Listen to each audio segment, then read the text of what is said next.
just did this like a few months ago. Hi, everybody. Welcome to JLJ Media's 51st annual Daytime Emmys post-show wrap-up. I've seen other people have started doing little wrap-ups post-show. But we are the everybody. Welcome. There we go. But we are the original. We're the OGs. Hi, I am James Lott Jr., one of your hosts of the show. And I'm here with my usual panel. We are ready to do this. We were here a few months ago. We got Gerry Waggett. We have Hello. Mack and Walker, one of your favorites. They're all here. We literally just did. Not only did we just do this a couple months ago, and then a couple months before that. So it's like we did. I was like, this is like our third in 6 months, basically. Yes. Isn't that crazy? I'm like, because that whole thing was so. Well, actually, yeah, our third, because we did the original one way last year when it was supposed to. Then the strikes all happened. So we were here, but we're here to talk about what happened with the Daytime Emmys. Also, you're going to find out which one of us, again, we do every year, actually got the most predictions correct. We're going to talk about the show itself that was on CBS and all kinds of stuff. But first, I'm going to make an announcement. Folks, let me say, make sure people get in the chat. Get people are in there. Oh, you can be in the chat room. Please have a good time in there. We're going to talk. Again, these are all our opinions. Make sure I forget to always say that. It's our opinions. Everybody has their own opinions. But I do want to thank you guys for tuning into our nomination specials. You guys tune into those all the time and give us great numbers, and we appreciate it. Hi, Matt. Hi, Samantha. Daisy Fly. You guys are in there. Okay, so I'm going to say that I'm literally putting a button on this whole situation with me and the Emmys. And I felt, what show should I talk about it on but this one? So if you've missed my video, I'm not going to go over the whole thing, but if you missed my video that I put out a few weeks ago for Daytime Emmy Special, Daytime Today, I tell you the first half of basically what happened with me with the Emmys. So I'm going to now give you basically kind of the second half really quickly and tell you what happened. And again, here we go. So, I mean, I have nothing to lose at this point. So I'm nothing to lose at this point. So here's the deal. I've been invited to the Emmys. I applied for the Emmys almost every single year for the last 8-9 years, except for a couple of years they didn't have it for the pandemic. And I just about been approved every single time. So this year I was not approved. First, I was put under a different category. At first, it was like publicist, which was kind of wrong. I don't know how that happened. But glitches happen, things like that happen. So I was so anyway. This year, I was not invited. So I asked why I didn't go through. And yes, there was drama last year, but they, in the end, as I said last year, they did approve me. It was just too late. So they did approve me, and it was all too late. But they did. So I said, well, this year I'm thinking it's regular, because last year was weird because we had the strikes. They were rushing stuff all together. And so I thought, well, this year is normal. It's like all the process is normal. Everything is normal. So I'm thinking, I thought, well, this year will be different. So I applied. I'm one of the first ones to apply. And it turns out they don't, it's a newer PR firm. It's been handling the last couple of years and the past. So that's good to know. That's what you need to know, guys, to know that. And apparently a lot of folks did not get the application process or the kind of so it's not just me. I thought it was just a few of us, but apparently people were telling me, my colleagues were telling me that they didn't get it either. They had to ask for it. So I was like, okay, so that's kind of good to know that it's not just me, but there's no, like I said in my video, there's no process. There's no real process, I guess, that's organized. Now I'm a professional organizer, so of course I organize systems. So anyway, we all apply. So somehow I have great colleagues who look out for us, and we pass it around to everybody, and everybody applies. And I know a couple people who didn't get in, but they were newer. But when I saw the list, because folks, I did see the list ahead of time of who was going to be there, and they had several sections. One was press. I think they did it was like video or something. It's like they had two different lines. Every single person who's been there the last 5, 6, 7 years was approved except for me. I'm not suggesting it was personal at me or they're trying to come after me, anything. Not at all. I'm just saying it's very interesting that everyone else got approved except for me. So I actually asked for clarification because, like I said in my last video, because if it is something I said or did, which I doubt that's it. They don't care about that kind of stuff. I don't think about that. I know some of you guys accuse me of that, but that's not it at all. But I'm going to tell you, somebody was like, you bash GH all the time. I said, I don't bash GH, and I don't know what the fuck you're talking about. Okay, so anyway, I still need an answer, period. If it's spacing issues, if it's like, we want newer people, because I saw some people on the list that were newer, and we had heard in the Emmy, because me and Candice are in the Emmy stuff, we're Emmy voters, that they wanted to mix up with some new people. And there were some people there that were like, why are they there? We saw the names, looked them up. I was kind of like, okay. But either way, I asked for an answer. All you do is tell me, say, James, it's because of blank. Isn't communication just the best thing, right? So I did getting no answers. I did the video, put that out, whatever. So I'm gonna tell you, here's the update. A few days before the Emmys, I got invited to the Creative Arts Emmys. Now, as you all know, that's way different than the regular Emmys. Now, also keep in mind, there was a couple of outlets who couldn't make it and actually pulled out. They told me themselves they had to pull out, and they said they suggested, or that I should just move me in because they can't make it, and that didn't happen either. So I don't know what happened behind the scenes there, but I just know that if there was a space, I could have been put in there. That's how I feel about that. Go ahead. And I'm going to second that, because I was supposed to go for an outlet, and I told them that I wasn't going to be able to make it. So looking at the videos of that particular outlet, like, there was plenty of space there. Because that's the one thing I noticed when I saw it. I was like, and I messaged, I was like, oh, you had space this year. Because last year we were crammed up on top of each other. So I was like, oh, so interesting. So there was space. I saw videos too of the dad.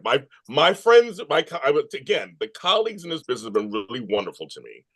Shout out to like Dan Kroll and Novell Lee and everybody was wonderful to me. On my side, just saying, why aren't you here? The actors were like, why aren't you here? There was space. I saw space also. There was space. So, and there you go. They go, James should have gone and pretend to be you, Walker. They know me, obviously. I couldn't just show up. Like, they know who I am, obviously. They know who Walker is. That's kind of funny. That's actually funny.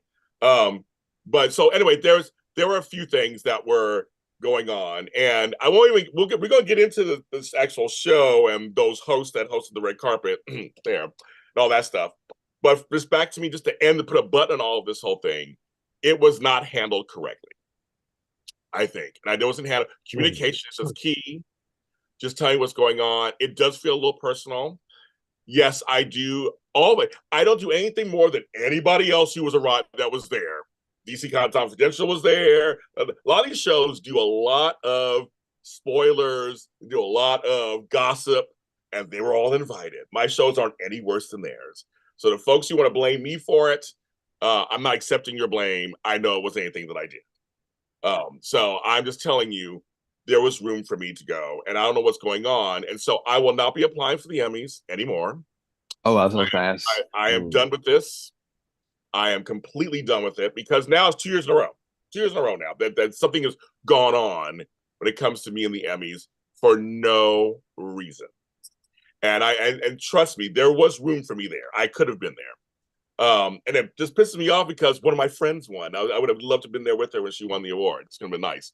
But it's just one of those things where my whole point, period, about all of this is, I've been in the business 17 years. I've been doing this. I worked very hard, as you guys know this. You can say anything you want to about James Lott Jr., but he works very hard. I do Absolutely. A lot. That's right. You can say anything else. You can call me names and whatever. That's fine. But James's work, you all know I work very hard, and I put out a lot. I put out more content than anybody else, and it's just that's the whole problem, is that I shouldn't have to be treated in certain ways. And that's just it's ridiculous. It's like, I have proven myself already. I can assure you millions of other people that would have never happened to them. They didn't, obviously, because they were invited to go. So my contribution is just as valuable as everybody else's. So James is done with trying to get to the Emmys and cover all that stuff. So go to your favorite other people and work with them. And if you want to hear even more tea, sign up for my Zoom tomorrow. I'll tell you even more stuff that I'm not going to say here live on here. So that's what I'm saying. I'm just saying but I want to thank all the folks out there and my colleagues have been wonderful. All my fellow soap press, everybody's been wonderful to me. Thank you so much for your support. I really appreciate it. And to the fans, 98% of you are wonderful and great and supportive. I see it in the chat, you guys are wonderful. To the 2% of you, don't be my fan anymore. I'm done with you. So I didn't care for your comments towards me. And it's one of those things where it's like, it must be you, James, because you did something wrong. It must be you. No, it wasn't me. So you could take that somewhere else. Child, for fans like that, who need? I don't need fans like that. So I'm like, if you don't support me, then you're not supporting me. So that's the end of that story for me. But if you guys want to comment, you can. My co-host, you want to say anything? But for me, I make sure I'm putting a button on it, and that's it. But no. I know if they invited me, I would still say no. And I would tell them why. And I'm seriously I'm done. I'm seriously done.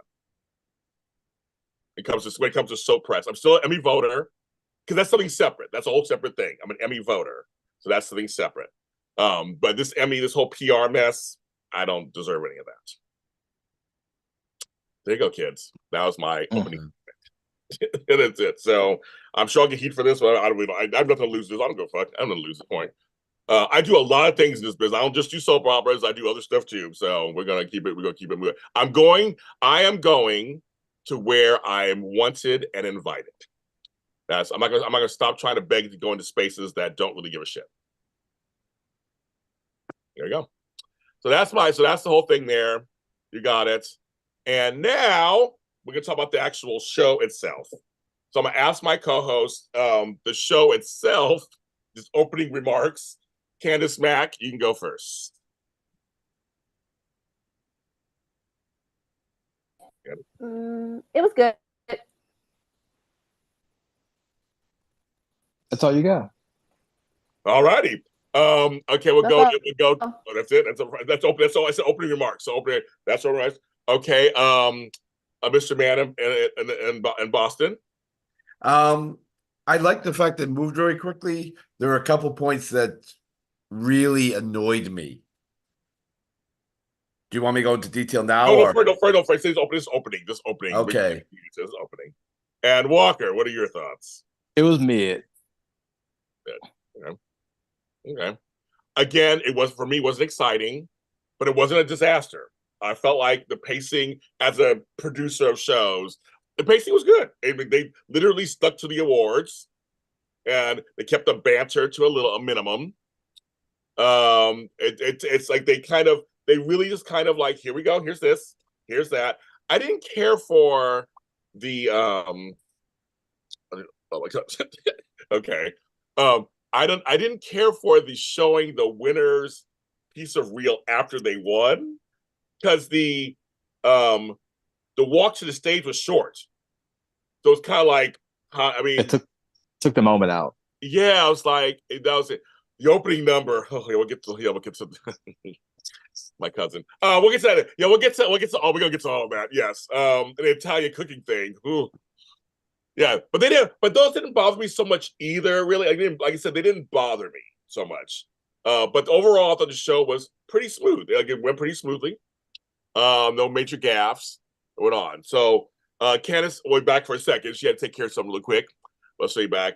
But I know that I'm gonna ask the gentleman. I always want the Emmys to be like the primetime Emmys.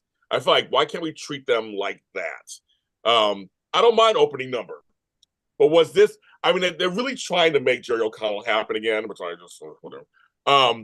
What do you guys think about the opening number?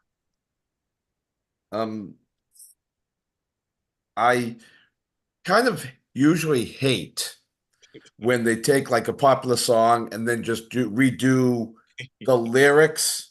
Yes. To make it seem about the event. Yes. And I just watched the Barbara Streisand concert Back to Brooklyn, where she Yes. took the opening number from or the number from Sunset Boulevard Yes. and changed it to be about Brooklyn versus going back on a soundstage. Yes. So I didn't like it at all. Joe O'Connell's way too corny. Yeah, he's a little corny. What were you thinking, Walker, with the opening number? I appreciate what they were trying to do compared to because the last year, I think a complaint previous year that there was just a lack of energy, so that they were trying to kick off the show with energy, maybe not executed the right way, but I understood what they were trying to do, and I appreciate that they were trying to start the night off with some, because also in what people don't see is that's basically, it's not really even a ballroom. It's a damn meeting room. Yes. The place is just not a nice place to be inside. So there's low energy there to begin with. So they were trying to do something. I'll tell you something. So, folks, 37 years ago, I was there for my prom. So I was just like, that just makes me laugh. Like, I went to my prom 37 years ago there. So it's kind of crazy. What did you think? The fans in the chat are like, it sucked. What do you think? I'm with Walker kind of. I'm kind of like, they tried something. What do you think, Candice? It was okay. The dancing, that just was not the best. I get it. He was trying to be, loosey, like loosey goosey. Everybody have a good time. But that dancing, and it was better than a couple of years ago. I think. I always go to the headline news, Emmys. That was just that, and I shouldn't say December, where it was half dead. It was a little bit more energy. Everybody showed up, sorta. Yeah. Oh yeah. I got to give it to Gerry O'Connell and Amanda though, professional. Cause baby, you ain't gonna fire me, and I know I ain't got no job coming in a couple months, and you expect me to come out here and do a 2-step for you? Fuck you. And your That's true 2-step. too. The talk is canceled, folks. I guess don't remember that. The talk is canceled. So yeah. I respect the professionalism of those two. That's true. It wouldn't have been me. I'll give you that. I'll give you that. Yes. It was kind of weird though. It was weird when they came out, and I was just like, me too. Okay, but and CBS. Can I just say this real quick? CBS. I counted 3 times you guys promoted the talk. 3. But also, they forgot to say in chat, they forgot in the opening, they forgot Y&R. I know. Forgot. Not we number one. We number one Y&R. Y'all remember that commercial that they did? I do. I remember that. I do. Oh my god. Oh, so Maya, I respect that too. It was the best Emmys had in a while. Well, the Emmy, the viewership went up. So the viewership went up. So that's encouraging, obviously. But yes, it happens. Yeah, they have 6 months to go, and that's it, kids, and they're out. So yes. But anyway, so talk fast. They're talking. Exactly. We can talk. We can talk it out. Okay, so we have our same host back, Michelle and Kevin, which to me they're competent. They're fine. I don't know. You guys in chat, you guys like them. I know I had no problem. They do try. I feel like they do try to give. I wish it should be hosts from who actually know soaps or are into soaps, but I get that it's their own thing. But that's fine with me. I have no problem with them, so to speak. Anybody have a problem with them? Bring back Mario and Cheryl. I did like them. That's true. I did like them. Okay, I had no problem with Kevin and Michelle until the Italian cooking segment. Oh. Then I want to slap his face. Oh no! Actually, whoever did the writing for that was bad. It was so juvenile. It seems like this is like bad 1960s or 70s talk show skit stuff. Even and even the woman Lydia Bastione there wasn't in on it. And she just kept saying, "You have me out on a limb. What are you doing to me?" And I think I should be the one to just announce the next category. That's true. And this It is went on somebody too you're supposed to long. be honoring. Now, granted, she wasn't getting the Lifetime Achievement in that ceremony, but she was getting it the next night. And you were sort of playing this all up like some sort of bad Norm Crosby skit. You know, they try stuff, right? They try. They're laughing about the Lydia Miss Lydia thing. I know they're trying. I feel like they try. I mean, you know, they try it. They on paper it looks good. We'll do this. It'll be great. And sometimes, and in all seriousness, that does happen sometimes. You like, this will be good, and it falls flat. It does happen sometimes. It does fall. Yes, it did fall flat. Oh yes, no, everybody's in with the Cheryl thing. Yeah, no, Cheryl knows. No, Cheryl was good. I like Cheryl. Yeah, Cheryl is a soap fan, so and she knows soaps. I would have Nichelle and Cheryl be the host. I would have James Lott Jr. and Cheryl be the host. That's what I would have. If they really want something fun. What about us? What about me walking the Gerry on the side? Or something like we can't be on the stage? Okay. I said what I said. Well, I said what I said. So we can be that year that they had like what 5 hosts. Like, no, we don't need no 5 hosts. That's 5 too many. We only need 5 hosts. They're rotating hosts and shit. We don't need that shit going on. They did that in 2000. They did that one year. Yeah, they did that one year. I remember. They did one year. They tried. I'm like, that's not too much. I defer my spot to James because Lord knows what I might say on figure I'm on live TV. It could be the segment. Remember they did a segment. I think it was 2006 when they had during the Emmys, The View. They had The View from the Emmys.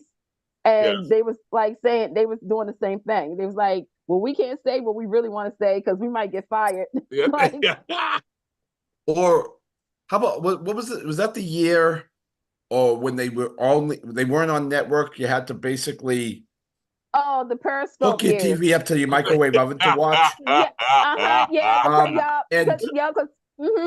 And Sharon Osbourne came out and said, okay, I'm going to say whatever the hell I want.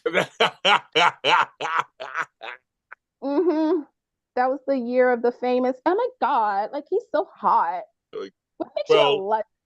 Speaking of hostesses, there were some people talking about the 2 girls on the red carpets. Very reminiscent of some other girls that you're talking about on the red carpet.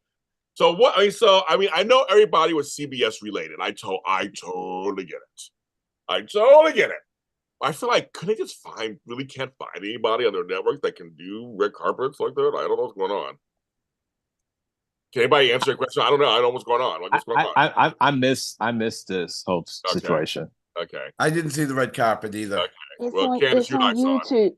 It's on YouTube. It's on YouTube. And the comments are horrible. People are just ripping them to shreds. Ripping them to shreds in the comments. Like, how do you not know? How do you not know who you're talking to?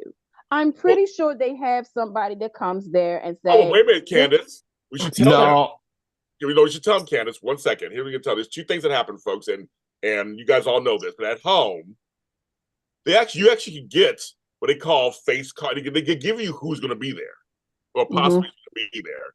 You can actually just look at it. I mean, you kind of just look at it and get familiar with it. But also, they have people standing behind them with the cards of who they are. Sometimes, or there's other ways you can ask the question. Oh my God, you're so hot. So what's showing? Like you can play it off on some level. Go ahead, Walker. No, but also they come and say, "Hey, I have this person. Do you want to speak to them?" If I don't know who you are, baby, I walk away, so I don't have to say no. I don't want to talk to you. They didn't do that. Everybody's bringing up the Tracy Bregman, Beth Maitland. Everybody's bringing that one up. Ladies had no clue who Beth Maitland was or who they were. Yeah, she was like, "And who are you? Is this your mom? Is this your?"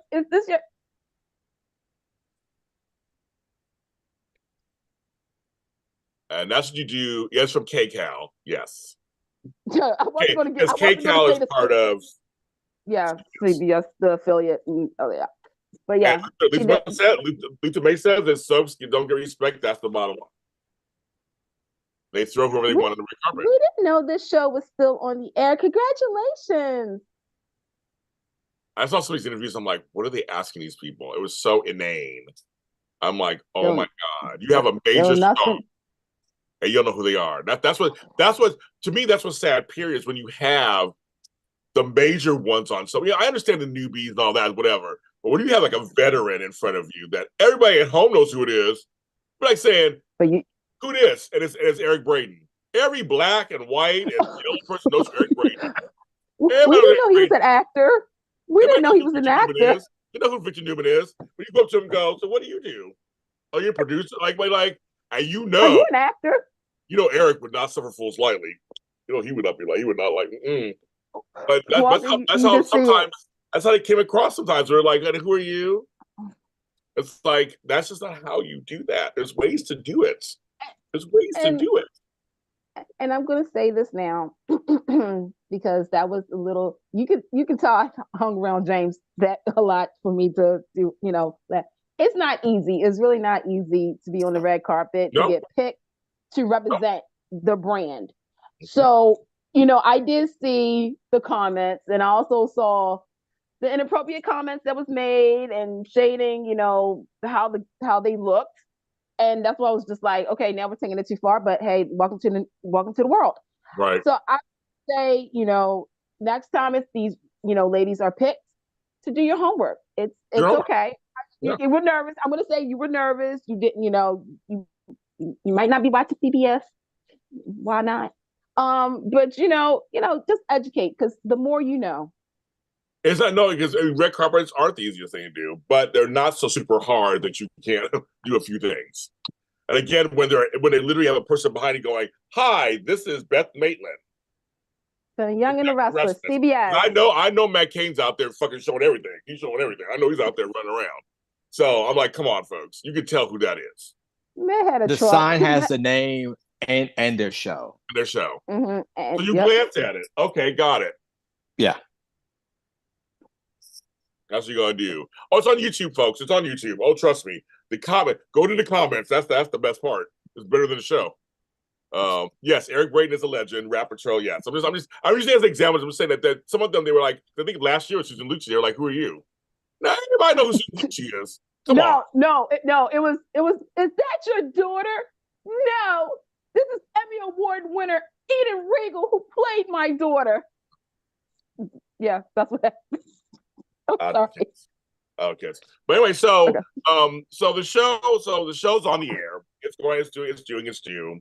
And so we have some awards. So it's time for us to see who we're gonna go through some of these. And we're going in little groups, and then it comes out the show in little groups. I know we got a lot to say about the ones who won. So let me do a little tally. We have Walker, Candice, JLJ. Good luck to the winner.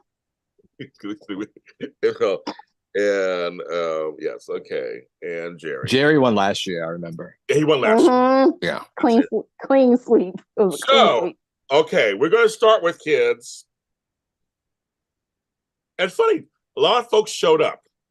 That's what was interesting. Yeah. That's what I was kind of pissed too again. People showed up. Torsten K showed up. Eric Braeden showed up. People showed up. Kelly Clarkson. Like Clarkson showed up. It's like people showed up. So it kind of makes me really upset. Okay.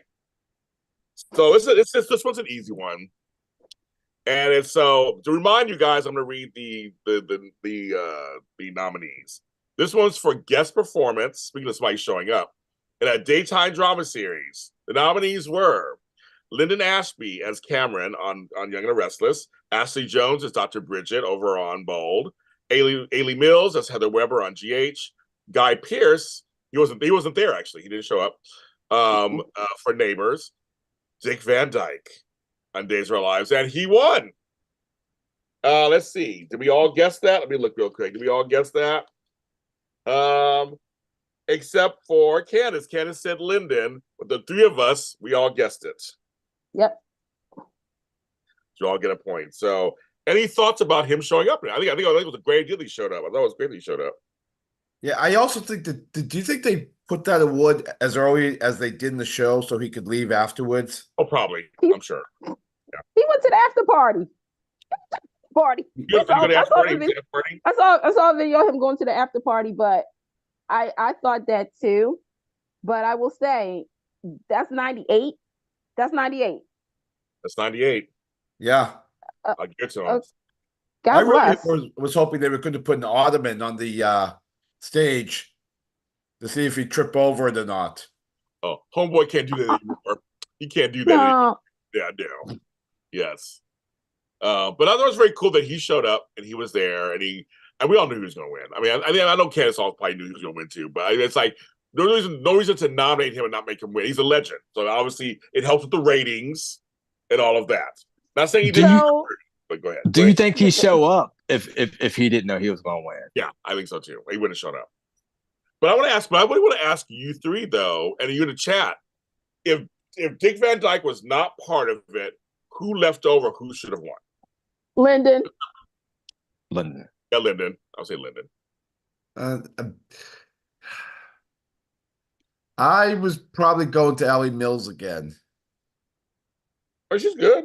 I don't know. I'm against her. She's good. I have an issue with that. I think I said this on our previous show. To me, Allie is more supporting, but I'm starting to get this vibe, and this is not a dig, that they feel as though she has a better shot at guest performer versus going up against a lot of people and supporting. Because that is she's a supporting. She's been on the show now for what, 2 years? Yeah. So technically speaking, she is a part of the cast. This category here has changed so much in the last couple of years, from being an original character to get, under a certain episode count to we just throw anybody in this. Because if we're really going, obviously Dick Van Dyke, original character, he fits the original role. Then there's Lyndon. It's yeah. But congratulations, Dick Van Dyke.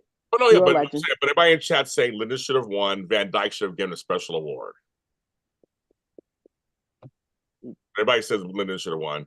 And someone says Ailey. They say Ailey. Someone says Ailey.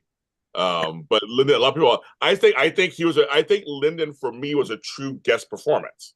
He was on for a couple of weeks, did his thing, and ate all crumbs, did the whole thing, and then left. And then rolled out. And that was good. That was good. We didn't need him on for 5 months or anything. It was like he came in, did his thing, and left. I thought that's a guest performance. That's a true guest performance. So I think that's I think Ailey's going to be put on contract too at Luther. I think she's going to be put on contract. I have a reason she's going to be. Yeah. Everybody's saying Lyndon for sure. Everybody's agreeing with Lyndon. I think Lyndon, he was robbed on some level, but we love Dick Van Dyke. We national treasure, everything. Okay, let's go to the next one. We're going to go to outstanding supporting performance by a drama series actor. Let me remind you the nominee. Wait, I'm already laughing already. Let me remind you the nominees. The nominees were Robert Gossett, Marshall Ashford on GH. Brighton James is Devon on Y&R. Wally Curtis, Justin Kiyakis on Days. My man, I just love him so much. A. Martinez from the Bay. And Mike Manning from the Bay. And the winner was Robert Gossett, and Walker got that correct. He said Robert Gossett. He told you so I can't remember why you said why you won. You were right. I can't remember why you said. I can't remember. I can't remember what half the shit I said. I know, but you said what? But does it? But it must make sense to you though, because he won. You thought he was going to win, and he won. Does it make sense to you on some level? Because I think we were discussing. We didn't know what the scenes, or maybe we did, but I think we knew that it was alluded to the Epiphany stuff, and I thought okay, that's the sentimental. How did you do it, Walker? I don't know. He picked. We have to watch the show again. Back and watch the show. I think he just said that it doesn't matter. They're going to probably give it to him anyway. Said Robert's name. I think that's how it was. It's the second year in a row he's won it. So he has 3 Emmys now. And so the scenes were the Epiphany stuff, which I keep trying to remind people, these are not for whole years. It is the scenes they submit.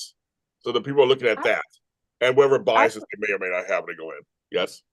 I thought it was for when he was telling Portia about Curtis, when Curtis got shot.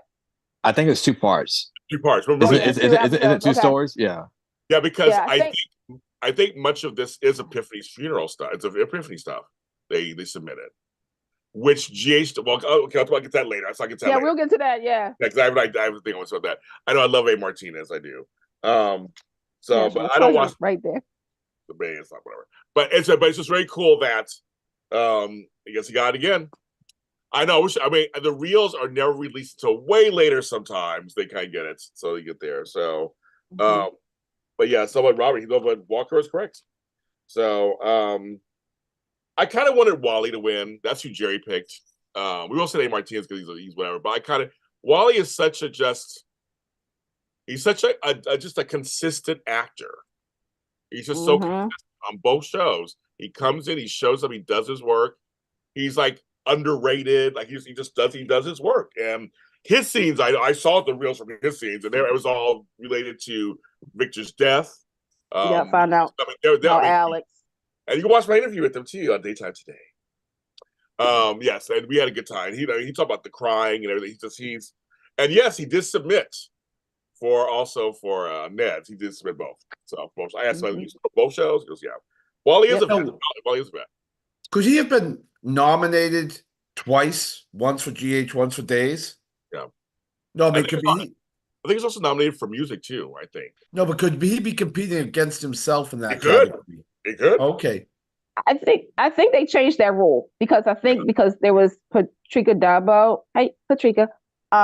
She submitted for the Bay and for another show, and they was just like, you have to do like one show.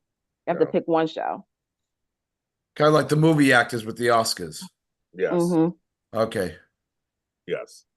Because remember, there are those people who get nominated twice, like Jenny Fox and Gordon Weaver. The years they got nominated for 2 different roles, supporting and acting, but not in the same category, but like one for supporting, one for lead. Holly Hunter was another one. They had a bunch of those to do that. Okay. Now we're going to go on to this is a good one. We're going to go to supporting performance by a daytime actress series. And here we go. The nominees, remind you, were Jennifer Garris as Donna on Bold and Beautiful, Lindsay Godfrey as Sarah on Days of Our Lives, Courtney Hope as Sally on Y&R, Allison Lear as Summer on Y&R, and Emily O'Brien as Gwen on Days. And we all got it correct. It was Courtney Hope. And I felt like that's one of the few ones everyone was like, yes. Yeah. That would have been a shocker if she had not won. I mean, her scene. I mean, her reel. I mean, her scene. Yeah. I mean, it's class. It was classic Emmy soapy goodness. That shit. Yet, I read said that everybody thought that Emily was going to win for Gwen. Oh wow! I didn't read that. So we'll move on to everybody in the chat. It's like, yes, Courtney. No. Everybody's like Courtney for sure. No, Courtney. The thing is, her scenes were so raw. I mean, she did such a great job. It's like I could imagine anybody else getting it. I just thought every once in a while you get that one that you're just like, that could go any way. Yeah. Yes. And they're all like, haha, Bold and Beautiful. You know, it's still the same company. They still win. Everybody wins. It's the same company. It's the Bell CBS family. Folks. Yeah. So it's like they're all saying that. And I was like, it doesn't matter. She's being used on Y&R. So they got done with her on Bold and we don't understand with someone else. So I just felt like this announcing Tony is in there. He's all Emily. No Emily. Sorry, Lounge Tony. But no, I felt like everybody. There was like I didn't see any really one bad. I didn't see one bad comment. I didn't see it. Just like there was one a few times where I was like, yes, they got that correct. And sometimes the Emmys do. They get it correct sometimes. They're just like they get it. So there's not really much to say about that. Just like she did a good job and had a great speech for that one. Let's go on to. Oh, so Little Homegirl didn't win for Best Song. She didn't win. I was always kind of like, even though her character bugs me, I kind of wanted her to win for be up there, little kid winning for songwriting. I thought it'd be kind of cute. Yeah, because then they could have had like Dick Van Dyke being the oldest, and she might be the youngest. Right? Yep. I know they did. I was kind of looking forward to that actually. So she didn't win original song. Okay. So now we're gonna go to. Make sure I do this correctly. Lead performance in a daytime drama series actor. And the nominees were Be Nice Walker. Eric Braeden, my buddy, as Victor Newman Weinar. Scott Clifton as Liam on Bold. Torsten K as Ridge Forrester on Bold and the Beautiful. Eric Martzoff as Brady Black on Days of Our Lives. And John McCook as Eric Forrester. None of us won. We were all wrong on that one. And we all thought John McCook would get it. And she said Eric Braeden or John. And the winner was Torsten K, second year in a row. Before we start, I'm just going to say this part. First of all, his daughter looks just like I was going to say Marty Saber. Looks just like her mother. I was like, that is beautiful. I was like, that is crazy. That girl looks just like her mother. It's crazy. Number one.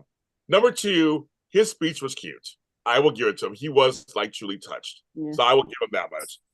But I agree with your chat. It should have gone to Eric or John. I'm sorry. It should have went to one of those two, which we all picked. But anyway, you guys now, please. Comments, concerns, gossip. What do you want to say? What do you guys want to say? Well, I found the weird part of the whole acceptance speech was Susan Haskell not being there with him that night, and his reference to her sacrifice. Well, she stopped acting for a while, just raised the kids, didn't she? Yes. Yeah, she gave up her career so he could have his. Yes. Yeah, to go back and forth. Okay. I think I'd rather have her. As much as I like him as Ridge, I'd rather have her back on screen. Oh, I love her. I loved her. I've loved her since the Maya Saybrook days. But yeah, I mean, I actually liked would like to have seen Eric win instead, but I guess Ridge was, another hospital room scene. I'm gonna have to let my father die with dignity, and I guess that had more power than just lying in the hospital bed, breathing into a ventilator. I think his scenes were more than just that. I thought John put a scene about wanting to fight for not, to have his life for dignity. I think it was a little more than that. But yes, Torsten had the classic soapy bedside thing. Because I'm thinking, but Eric Martzoff had a good reel too, though. He had a good, and Eric is just like, I'm biased. I love Eric. I know him personally. I love him to pieces. I think he's just amazing. Of course. And the other Eric, I know both Erics. I think they're both good. They're both good actors, and I think But I thought for sentimental reasons they were going to give it to John. I just thought they were. I thought they would give back to him again, but they went to Torsten. Walker and Candice are left with their thoughts. You want me to go first, Walker? Yeah. Okay. So when Thorsten, it goes back to Bold and Beautiful when they did the congratulations to all the nominees, and Brad Bell said that he promised, that Thorsten was going to go, and Thorsten was like, "No, I'm not." So to see him show up, but half of it is because of who the Lifetime Achievement Award winners were too. So let's be honest, talk about that in a minute. Yeah. But when he got up on stage, I actually thought about this. His speech about his father, it wasn't over the top. It was coming from a place of my father. Everybody was lying to me, and now I have to honor and celebrate my dad while he's here, while also pretending that I don't know that he's dying. So I took that away. I think the favorites was between John McCook and Eric Braeden because they are powerhouses. I'm just gonna say it.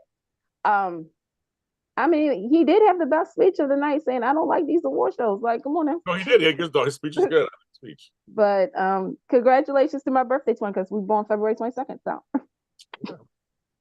Walker, I was more shocked last year than I was this year. So it last year was like a shock. Yes, I agree. This year it wasn't as much, but also him winning supports my theory that I've been screaming about the storyline since it started. This storyline was never about Eric. It was never about Eric dying. It was always about Ridge and Ridge's emotions. And this to me, it was never about Eric. This story was never set up to be about Eric's goodbye. Because if it was, it would have included his other kid. It would have been about him. This story was never about Eric. It was all about Ridge's reaction to it, and Congratulations, Thorson. I agree with you. Okay, kids. So we're gonna do lead actress, take a little break, talk about the other songs that happened on the show, and then we'll go to the top 3 awards. But lead performance, the daytime drama series actress. Here we go, kids.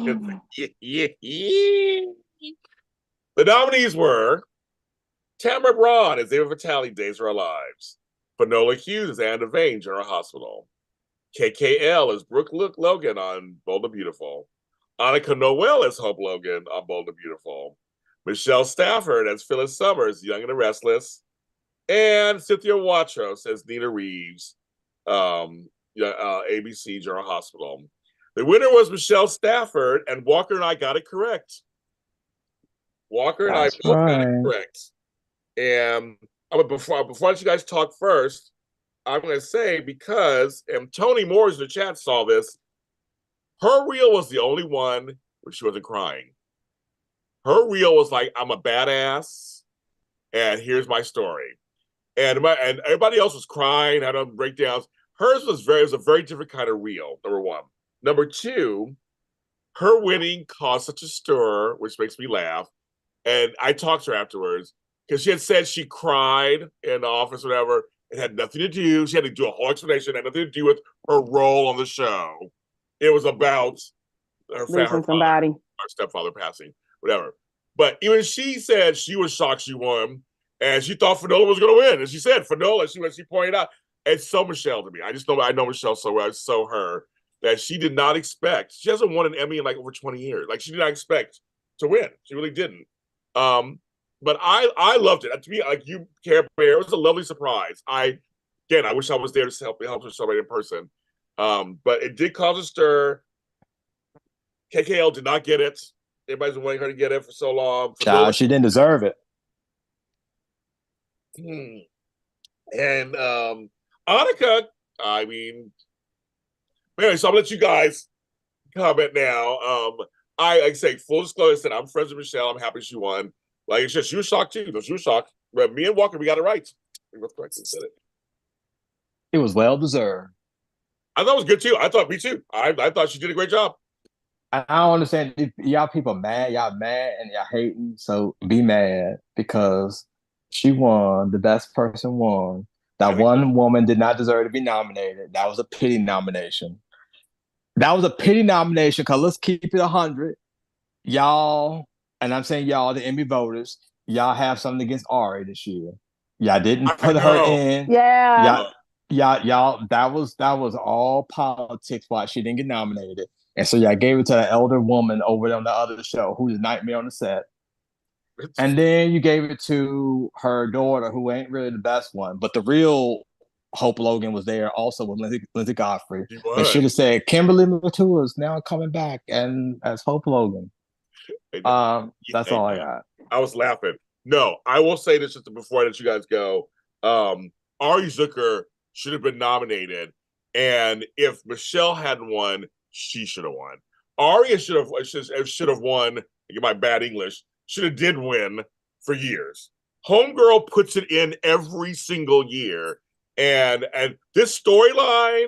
And again, and also see, luckily Melanie Thomas Scott got this year's stuff for next year, because she was another one I thought should have been in there somewhere too. But that's another story.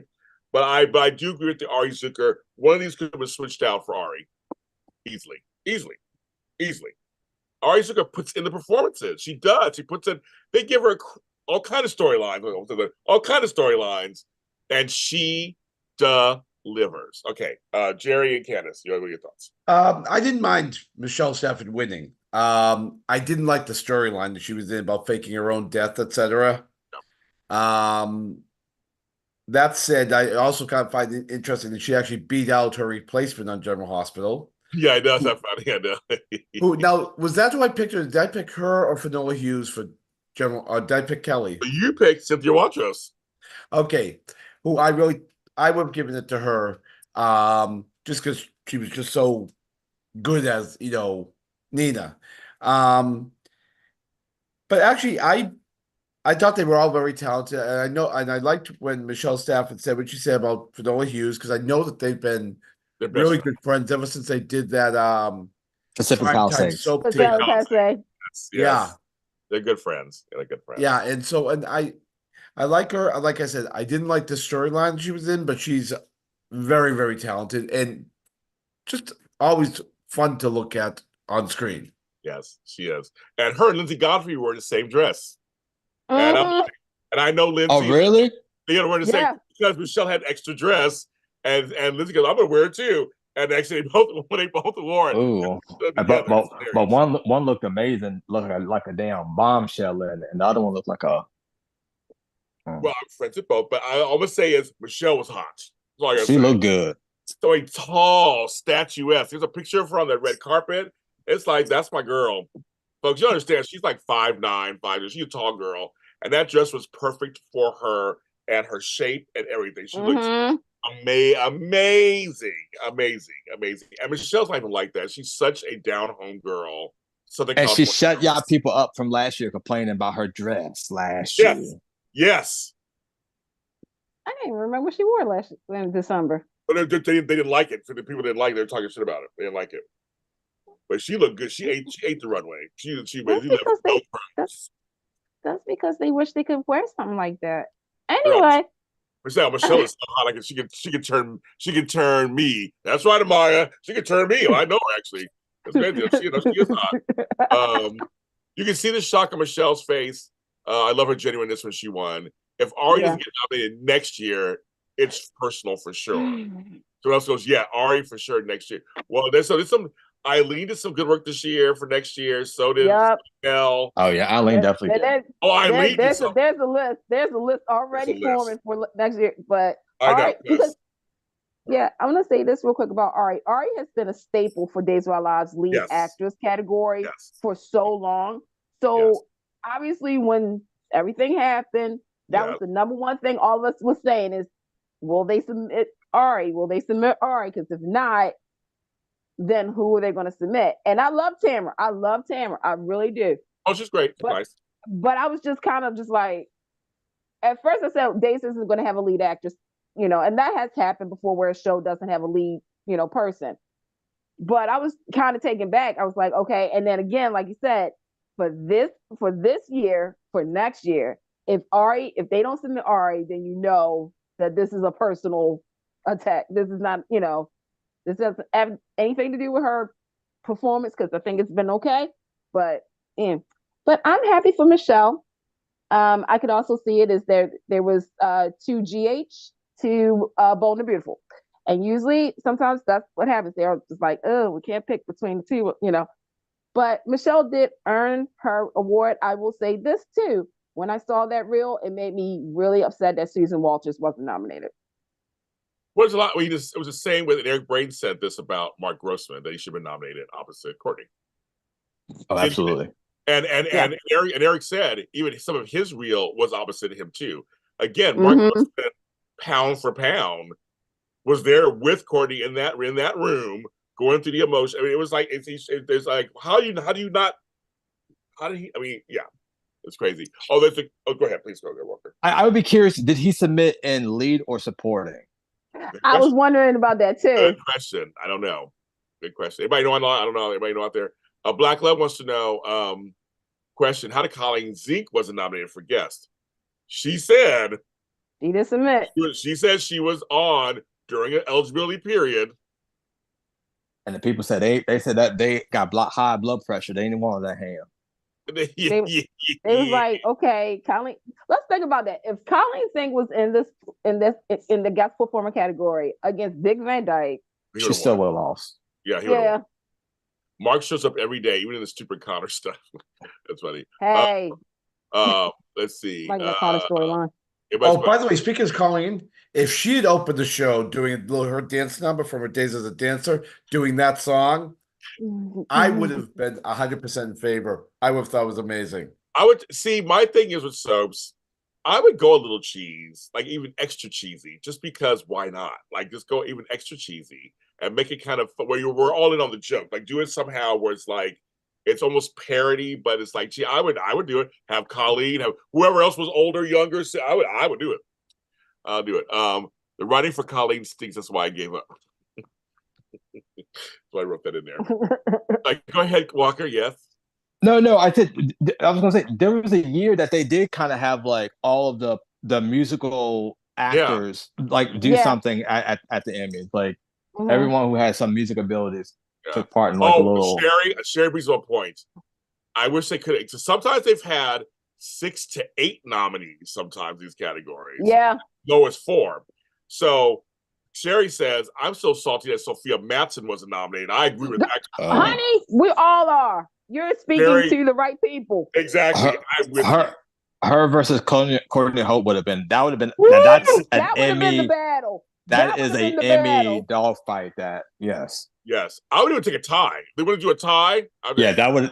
Yes, I would have been okay. I would have been okay with a tie because it happens. The ties do happen. I mean, lead actor was Scott Clifton supporting actor was Scott Clifton and Billy Miller. Billy Miller. They did that one year, and also, of course, a long time ago with what's her name? Debbie and it does happen occasionally, but I mean, Sophia. I still don't know why she didn't get nominated. Whatever scene she picked was there. I mean, like she had like a year's worth of scenes. Like that was one of the things. Was like she had a year's worth of stuff. They could have picked anything from her reel. I wonder if she wanted to submit though. Sometimes I be thinking, I'm like, even though we the fans want these actors to submit, sometimes these actors don't submit because they either they don't they think she likes submitting. She like, but I'm curious with the way that the voting is. Where does she fall outside of the top 5? Like, was she number 6 in the voting? Was she number 7th in the voting? That's true. And because there's no second round, that's why she didn't get it. So there's a flaw in the system with that. Yeah, I agree with that. Eric said that. So Eric did say that on my show. He did say that. Eric Braden, go watch my show with Eric Braden. He tells about why he ain't been. See how I did that? See how I did that? Yeah.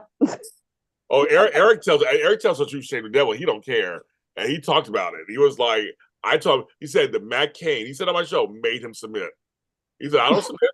I said, I didn't even to submit. I didn't give a submit. But anyway, back to Sophia. She was great. I'm sad that she didn't. And now she's just cooking in the Quartermain kitchen. So I don't know what's going on there. Stupid. Side notes: we had Mark and Kelly one host for a talk show. I don't watch that show, so is it good? Shout out to good together. Shout out to the All My Children crew. Yay! And that was her 6th win. Yep. Right.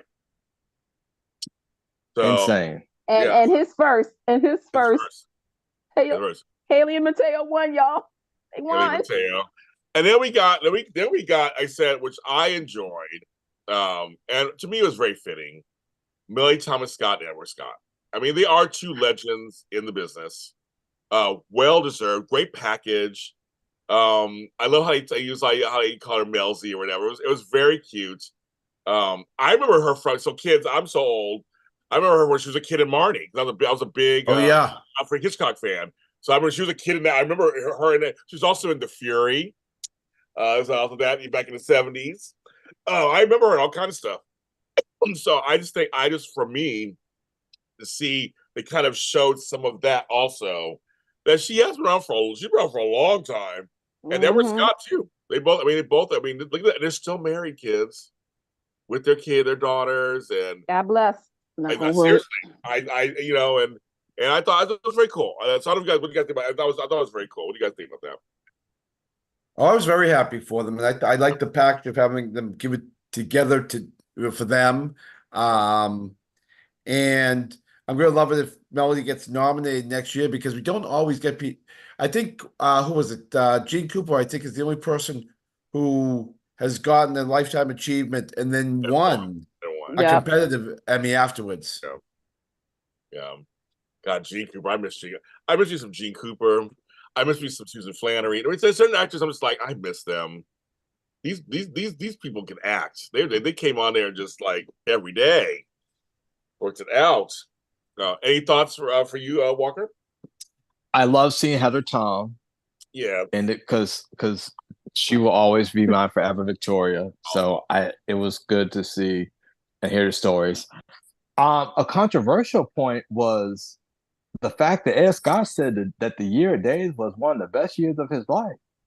And I said, sir, wasn't that the year that beep, beep, beep, beep, beep, beep, beep, beep, beep, beep, beep happened? Yep. Oh, interesting. He did say that. I was like, wow. Candice, any thoughts on that? He did say that.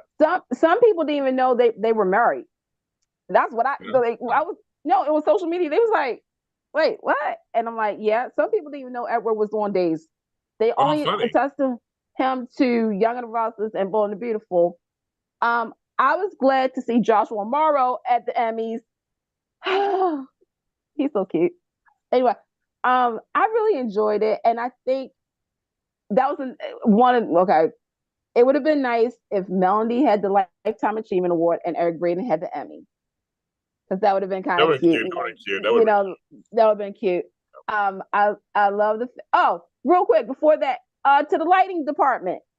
You do not have Eric Braeden and Laura Lee Bell in the dark for approximately 2.5 seconds or whatnot. You should have the lights on. It should be already on. Don't have them in the dark. Okay, that's my little beef right there. I'm sorry. But also Laura Lee, like, trying to get Eric to that was so funny. That was funny. I know. So he was clapping. He was clapping, kids. But it was also like Laura Lee. You can see it like, okay, you gotta turn this back on the camera. Oh, I was like, okay, like, yes. Quick question, because I should have looked this up, but they introduced Emmy winners, Laura Lee Bell and Eric Braeden. And what did Laura Lee Bell win for? Ingenue, didn't she, years ago? Hold on. Give me a moment. Give me a moment. Okay. Eric Braeden, Emmy Award lead actor. Okay. 98. He won that. I mean, Laura Lee's been nominated. Wait, did she win? I'm looking up right now. I think she. Wait a minute. Hold up. Unless I'm confusing Soap Opera Digest. Child, I thought you were looking it up. You up here looking in the sky. I'm looking it up right now. No, I'm looking it up. No, because I have that Emmy computer brain. Don't ask. I want to say younger actress in 1989. Yeah. Yeah. Yeah. Yep. Oh. And then there was like Jean Ingenue younger, something like that. Yeah. Sorry, Lily. I was like in 96. I was going back. I was getting there. Yeah, she won. I just looked up too. Oh, she won. Okay, I looked it up. She won. Okay. Because I was thinking about the year that Cricket had lost her baby. 1989. I think was that the year that Cricket got raped? It could have been. I think that was early. I mean, no, that was in the 90s, right? No, like 92, 93. Because Cricket's mom died mid-early 80s. Did she have a father with AIDS? If somebody had AIDS. Her mom. Yeah, because that's when John Abbott married her mom. That's right. Mm-hmm. That's right. Okay. Okay, so anyway, they went, but yeah, that was good. Another thing that some people were talking about, they're all, why we gotta try to objectify the black men? Those two dudes, I don't know who they were, came out with no shirts, one with no shirt on, and tried to get to Kevin, and then Melvin. Scott. I don't know who those black guys are, so I don't know who they are. So what's going on there? Scott's over at what? Extra Access. I think Access Hollywood. Melvin's also Access, and he's KTLA. Yep. I don't know. She family. She family. You should know. I don't pay attention to these people. In LA, there's no community here in LA, please. That's a fallacy. And you know it. Walker. Ain't no black one. We sure ain't. Big Floyd, thanks for the super chat. And he says Cynthia Finola should have won. He says he's sick of CBS block stealing these awards. Thanks for the show, guys. He ain't saying anything that wrong. He's not. I'll give you points. Cameron looks good. He's hanging in there. You look good. Who? Cameron Matthews. Shirt off. He looks good still. You working it out? Did we? No offense to Cameron, I love you, Cameron. I really do. But daytime Emmys, did we really have to do that though? In all honesty. But see, I don't know. On some level, yeah, it's I soap like opera. that. It's Okay. soap opera. Okay, They were doing a little. It's soap opera. I want to see some Okay. I just feel bad for Cameron because he's always got to take his. He's always been the one to take his shirt off. Yeah, but he like it. You know who should have been there with taking their shirt off? Is Paul Telfer. Hello. I was like, he can get it every day all day long. Eric Martov I was like, he's his best chest in daytime. And he should have with his shirt off. Cheese and crackers. No, Eric, keep that shirt on. Because never mind. Eric, he's taking it there. He's trying. Those kids gonna be badder than he ever was. They're all grown up too. It's so crazy. That's why I can say that. I remember when they were little. Like it was crazy seeing them. I'm like, they just graduated high school.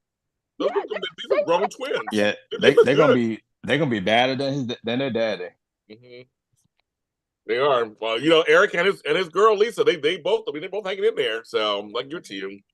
My God. And it was date night for a lot of people. The first red carpet appearance. Who?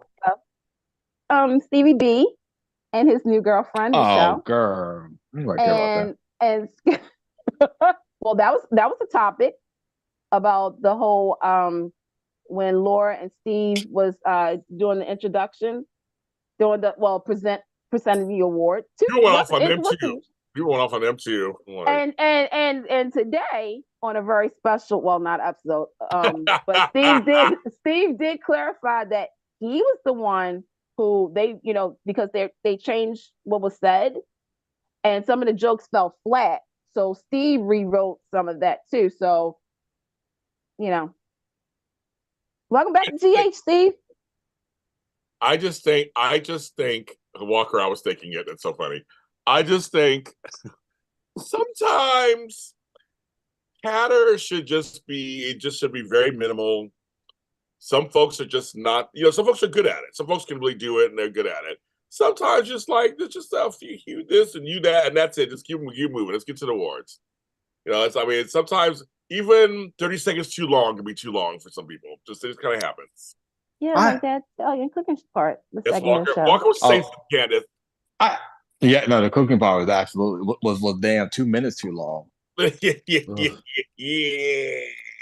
People just don't like Steve and don't like Laura. That's all that was. That's all it is. Because that what it was. It was nothing inappropriate. It was, we all, like I said, I think maybe with Candice, we all got that one friend who is just that like huggy, and you always just like, girl, get off me, like stop playing all the time.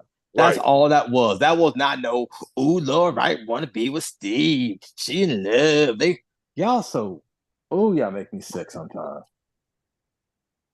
Well, I was just glad they finally brought somebody from GH out to present, because I was wondering if they were going to bring anybody out by that point.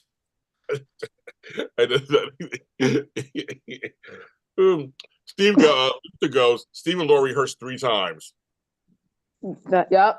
That's what he said too. They rehearsed it. They did. But it was just one of those, because I was watching it and I didn't see anything, but I did notice, body language of Steve was sort of like he was just like Walker said, we all have that I didn't think nothing about it. I literally didn't even flinch. It was like, okay, whatever. How about it?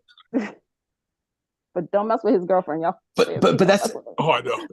But that's how they interact all the time. Like that's, and I guess because we know these people, we actually know these people off screen.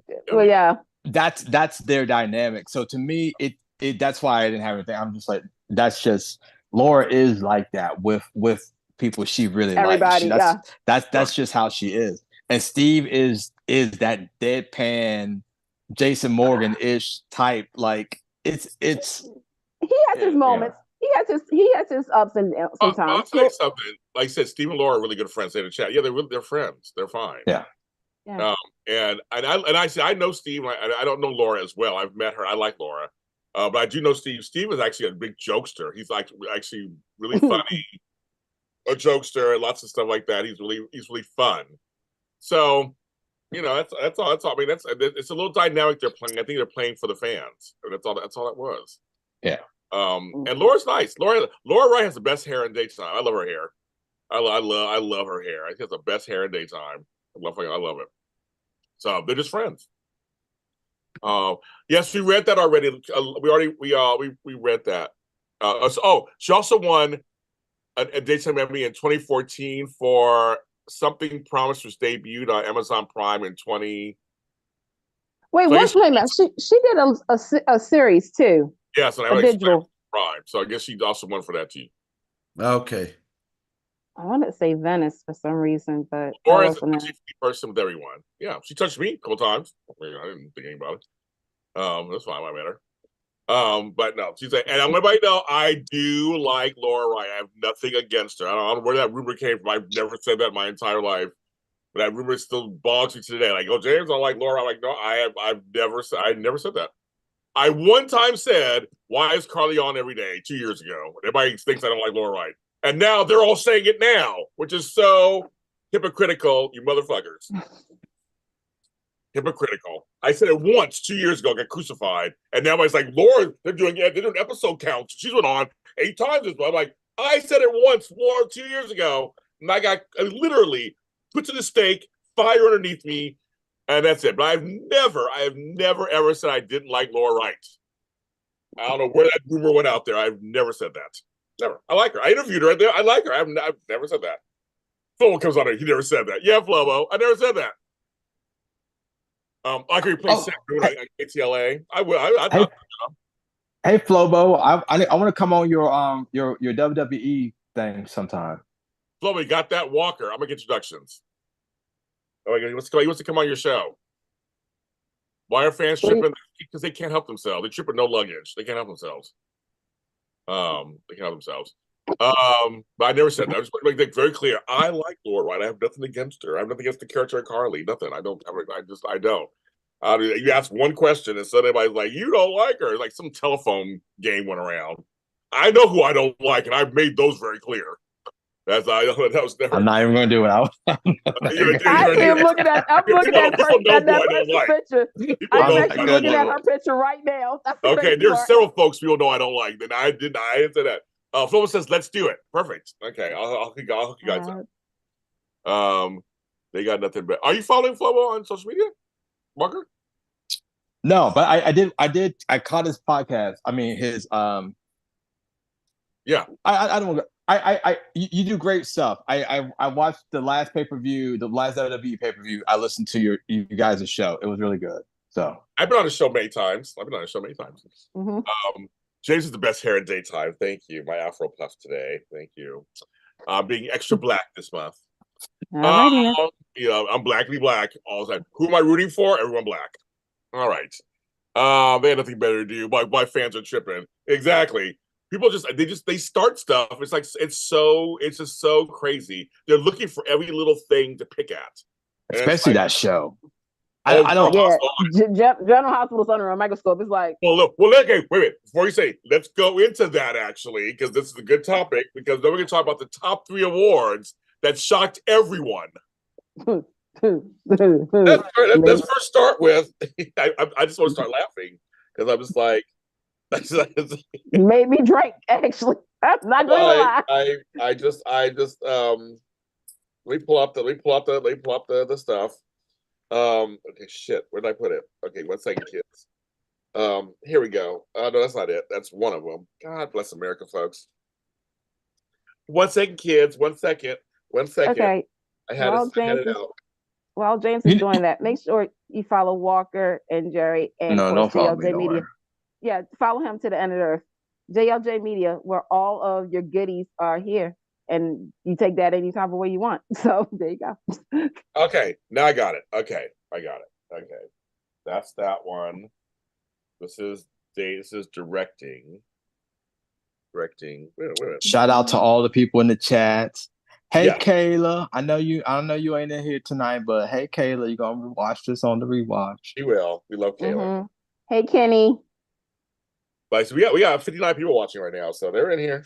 Make sure you like and subscribe, because if you don't, I don't know what to tell you. And drop a super chat because I need a coffee. Okay. And the buy me a hamburger. coffee. There you go. Buy me a coffee. Give a little something. Come on, folks. Everybody else give some. Let's see. Okay. I had it all. I had it here all organized. All of a sudden, I have it disorganized. Oh, there we go. Writing team. There we go. Sign up for swim classes. There's still time for tomorrow's. And soap tomorrow's chat. there's still time you can sign up. And I said more tea will be spilled. Hot. I almost got it going. I'm like, how did I mix it up all of a sudden? So you guys got me all. Check out his audio dramas as well while he's still looking for everything, including the hit series, The Email, which is coming back soon. Yes, coming back. Okay. Directing team and the Sunday daytime lineup. Yes. Yes. That doesn't include, but we're gonna shout audition days anyway. Hey, Tony Moore. No, we always shout out each other on our shows on Sunday. So we're two different channels, but after my shows end, his show begins. So always go over there at 3 p.m. This is my chocolate twin, Tony Moore. He always. So tomorrow, Jason, we got like 14 people coming to the Soap Zoom tomorrow.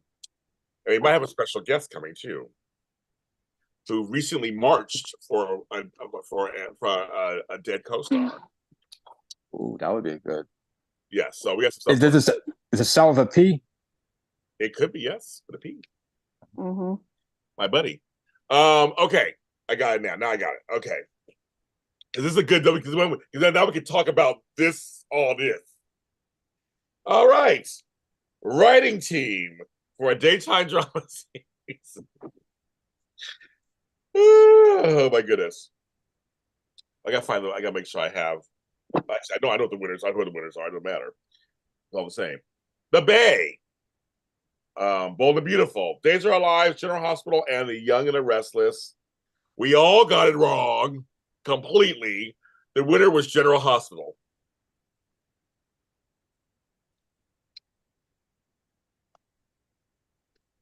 Who wants to go first? I'll do it. I don't have any issues. So okay. For writing, yeah. no. Okay, for writing, no. Okay, I love General Hospital. It's my favorite show. Has been for decades. I was really surprised because while I liked a lot of what was being done, a lot of the writing was storylines that were started and never finished. I agree. We still don't know who killed Dr. Gatlin Holt there. I did. I forgot about him. Oh my God. And the whole thing with Victor and Greenland just seemed to be, really? This is what turned out with the Ice Princess? But I'm always happy to see General Hospital win because I love the show. But I still go back to, I thought of all the shows last year, the one that was best tightly written was Bold and the Beautiful, between the Eric and Ridge fight coupled with the Sheila stuff. Well, you and I both picked Bold. Me and Jerry picked Bold. Oh, I thought Bold wasn't even nominated, though. What? Was Bold nominated, or was this? All the so. Also, okay. In the Bay. They also. Yeah. Okay. I knew the Bay was going to get it. So, and I knew. I didn't think Dave was going to get it either. That's you picked Days. You did, and Walker picked Y&R. I see Y&R used apparently Dave. General Hospital hasn't won this award in a while. 15 years. In 15 years. So that was. So I know that they submitted the Epiphany stuff. On GH. So, and GH, and this is what I was going to say earlier, so I'm saying it now. GH has a habit of winning when it comes to special episodes. They see like the suffragette episodes, the Scrooge episodes. They seem to submit those, and those seem to be winners. Usually in directing and whatever, but like apparently for the writing, I mean, there was some good stuff. I'm thinking about next year. If Jane Elliott is not nominated for her quiet, I know that I know some simply like the over the top performances. That's just in general. They like them, but there's some people who just bring it every day in every scene, who just get right in there. And I think Jane Elliott is one of those. It's a national treasure. I think she should be protected at all costs. And I think she's doing some great with the Gregory's pre-death on GH. I think she's doing some really. They're maturing Tracy on some level without really getting rid of her bite. They're not defanging her completely, which I kind of like that. So I'm looking at that going, okay, so Epiphany's funeral, okay. There was some good stuff in there. I know that Y&R did the Cameron story and Jordan and Nikki and that kind of stuff. That was good. So I mean, I thought that was really good. And of course, Bull was always surrounded by Eric. So okay, guess we're good with that one. And then we got directing team. That's what made me laugh on that one. All the same people. We were all wrong. It was General Hospital, which they win a lot. So I'm not. But I was trying to think: is their direction any better than the other shows? Though, but I guess because it was the Epiphany episode, I guess maybe it's better. I guess. Well, it was also the New Year's Eve episode from what they showed. There's a clip. Yeah. No, that was from that was Epiphany's. That was the Epiphany when they were all on the boat. Epiphany. That's shocking that be on location Italy with Bold. Right. Even though I didn't want Bold to win a goddamn thing because that's a terrible show. But I was surprised that they didn't get the direction just because it was on location. Yes. It was beautiful. Oh, get ready to go to Monte Carlo in a couple of days. Yeah, I guess that little dumb peephole thing with Brooke and Ridge was like, never mind, they lose. Even the people, I thought it was kind of a cute idea. I get it. He was seeing his future, Walker, through the peephole. That's what he was supposed to do. But no, no. In all seriousness, the direction was really good. They really got some great shots. They had to use drones and all kind of stuff. They had a whole blind. It was really. They did showcase the city. I mean, it was beautiful. They did a great job picking locations. The direction was really good. So I totally agree with you. I heard Ball didn't submit the episode for directions or directing, but he didn't. I agree with you, Walker. It's a terrible show. How funny. He's laughing. I agree with you, Walker. 1,000%. It's funny. I like Ball. I like Ball. It's my guilty pleasure. They have lots of things, but it's my guilty pleasure. I like with Ball. And then of course the show. I'm just going to read the. I'm going to read it just because I want to read it because it's a little different this year. The daytime drama series. They had new people in there. First, there was The Bay, The Bold and Beautiful, Days of Our Lives, General Hospital, my new favorite, Neighbors, and yes, I'm doing Neighbors after show. Check out here on JLJ Media, and The Young and the Restless. Now, I just want to tell you, I did the Neighbors press junket, and it was wonderful. It was totally organized, everything great. It was wonderful. Why should I say that? And we were all wrong on that one. And the winner was General Hospital. I gotta go first. I have to do it. This is actually what made me drink almost a half a bottle of vodka. I'm not going to even joke on this. First and foremost, going back, congratulations to Dan O'Connor for going over to Days, joining their writing team. That was the big announcement.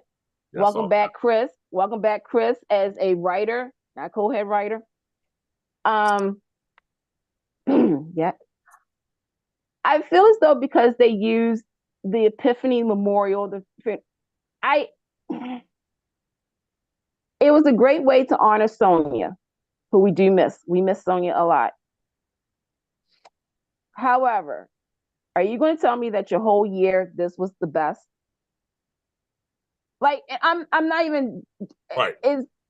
It's to me because okay, so I did hear that for lighting they submitted Sabrina in New York stuff.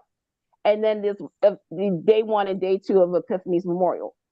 And I get it, General Hospital, because you're doing what Jill Phelps used to do, pairing both, episodes.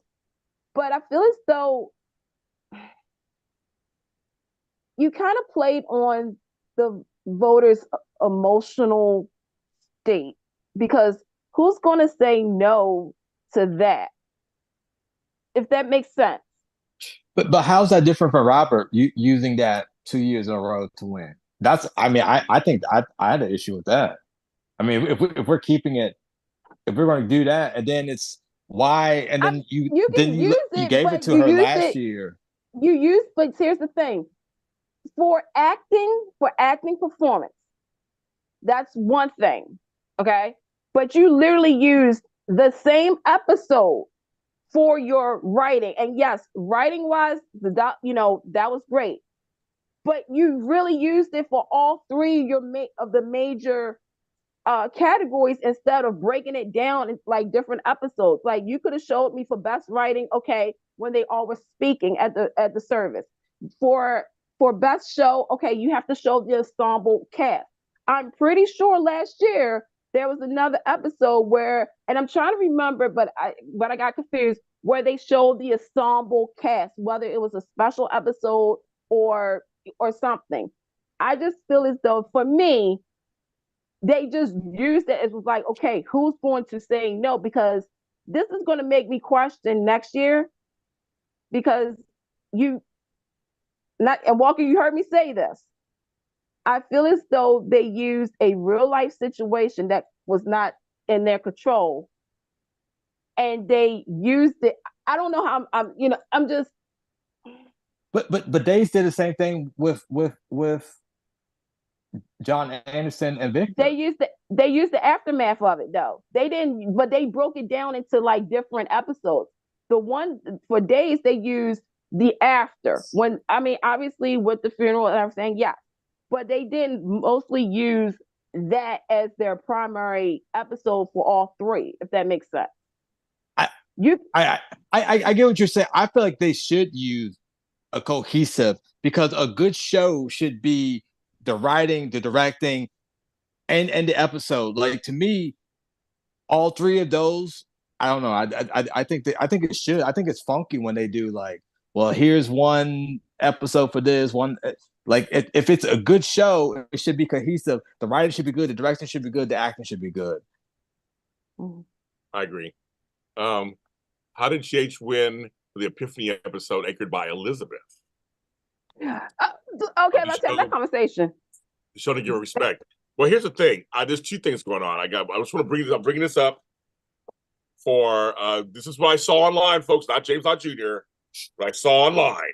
I'll tell you what I feel. That's fine. But this is what I saw online. There was a divide. A lot of Black female fans online who already feel JH is racist and feel like they, all the stuff they feel about that. We're not happy they used Epiphany's funeral to submit. They think they were using her to win Emmys, which obviously they won Emmys. So that's what I'm saying. I'm not saying this. That's what I saw online. Right. It's the other half that is on Becky Herb's side, apparently saying, why isn't she getting the props that she deserves? So I've seen both of those. So you guys can discuss that. I saw both of those two things happening. I will say this: Rebecca Herbst is due for an Emmy nomination and an Emmy. I've been vouching for this girl since 1997, 99, the year Jake died. And if her name's not on the ballot next year, I don't know what else to say. Because I feel as though this whole Finn storyline that's well performed. The performance is good, but that's also Emmy bait. With the Epiphany, first and foremost, Shannon Peace was the writer, and Charlotte Gibbs as well. So shout out to everybody on the writing team, especially them. Like I said, for me, you could use the episode in one, but you used it in all three. I don't know. I just like Luther says, every judge wouldn't know if a show is consistently good or bad unless they watch daytime. That's the thing. That's true. They're just watching. I can try to tell people they're just watching what's in front of them. But some of us do know daytime, and we're judges also, so we can kind of go, okay, well, we can do that. But you're supposed to judge from what you see. Right, the 2 episodes instead of the whole calendar. There's a whole. There's a whole. I'm not going to the weeds. There's a whole process of how you go through the whole thing. Anyway, go ahead. That's like I'm saying. That's what it is. It's whatever they submit. It's flawed on some level, but no one's going to watch a whole season of a show. I mean, there's no way you can do it unless you can. You just really can't. There's no way you can do it unless you already watched soaps. Do you think a lot of judges just go in knowing who they're going to vote for? I think so too. I guess that too. Because I think sometimes, with Robert Gossett winning again, maybe people know, hey, he won last year, shorthand, we'll give it to him again. Or just names. They're like, I know this name. Mm-hmm. I mean, we don't know what every person does when they go into the process. I know what I'm doing, and I know maybe Candice what she does here, and Luther in the chat room. You do your thing over here. Like, we don't know how every person does. And again, there has been block voting. That's not a joke. It's been very real. That's real. It is real. And there are some folks, they want to have people win. They say it's their year. There's a way to get that to happen. That's all I'm saying. It's not the best system, and it was worse before. Like it's gotten. They're trying to streamline a little better, but it's but just that no one's gonna watch. The same with the prime time. No one's gonna watch a full show. Yeah, you're not gonna watch it. They're just not gonna watch it, and they may see certain names and go, "I see Shirley Ralph everywhere." I mean, she is good on the show, but I'm saying, she's right. But instead, anybody just go, "Here you go." I mean, and there you have it. And so I know her name. I love Dreamgirls. Okay, I'm gonna vote for her. She must be good. And some folks don't watch these shows. Big Floyd says, thanks for the super chat. I love Shady Walker. Bold is horrible. Somebody got to bring up that ghetto voting block. Thorsten should have never won. Shady Friday. I feel the voting thing is interesting because I feel like this, with the recent change, really has thrown stuff off. Not having that second round is going to really F things up going forward. I just got to read this because to me it makes me laugh. Luther says, of course. So I feel like this is one of those. I have a legal note. Luther says, as a judge, you're supposed to disclose if you have any complex in your category. That means if you have anomaly and can't be objective, you shouldn't vote. Disclaimer. Disclaimer. Gerry's been throwing at all of us, and he can tell you that obviously clearly does not. No one's doing that. That's what it's supposed to be, clearly, but I'm laughing out loud like we know that no one's disclosing shit. Nobody's doing anything. We don't know anything. Right. He's an Emmy voter. And I'm just like, I know you probably, maybe you're saying that tongue in cheek also, Luther. That's you should just nobody's doing that. We know that. I take my job very seriously, though. I take it seriously too. I really go in. I have fun doing it. I have fun voting, but I'm telling you, the business ain't like that. It's not rainbows and unicorns and and whatever's. Lollipops. Some of y'all ain't putting that much thought in your elected officials to vote. Exactly. So I know you ain't doing all that. Okay, make sure you get up and vote, though. Seriously, vote. I'm not even joking. Local level, especially. Local level, is very important. I won't get to that right now, but I'm saying, we're saying that that's all true, but they're not doing that. We know we are. I got 10 Emmy books to talk about this stuff all the time. Woo! I was like, it's just, this is. I mean, it's a flaw. They're all flawed systems, and some of them are popularity contests. So some of them are.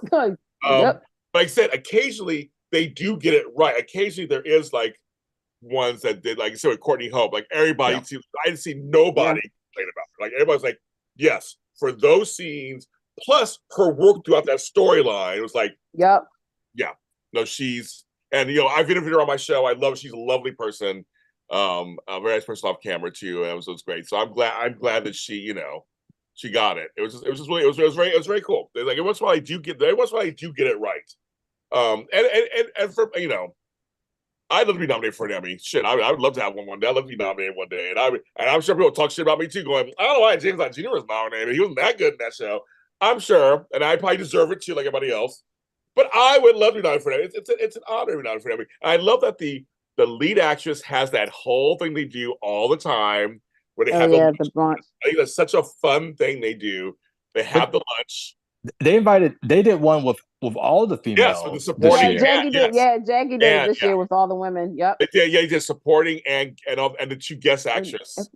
Because I saw him there. They get Care Bear. She gives like, it's really funny. It's like, yeah, back then we had to go to a facility and vote. But there were a lot of things pre-computers, right? Right, Gerry Waggett? Oh my goodness. Oh God, yeah. Yeah, he was back there. Stone tablet. No, see, nowadays, Amaya, it's online. I go on my computer. There's a whole, they give you instructions, the whole thing. You just go online. You sign into your account. You log in. Yeah, you log into your accounts, and then you do all that. So, yeah. We did skip over one part of the ceremony. That I just want to get the main ones out. Go ahead, please. What's the one?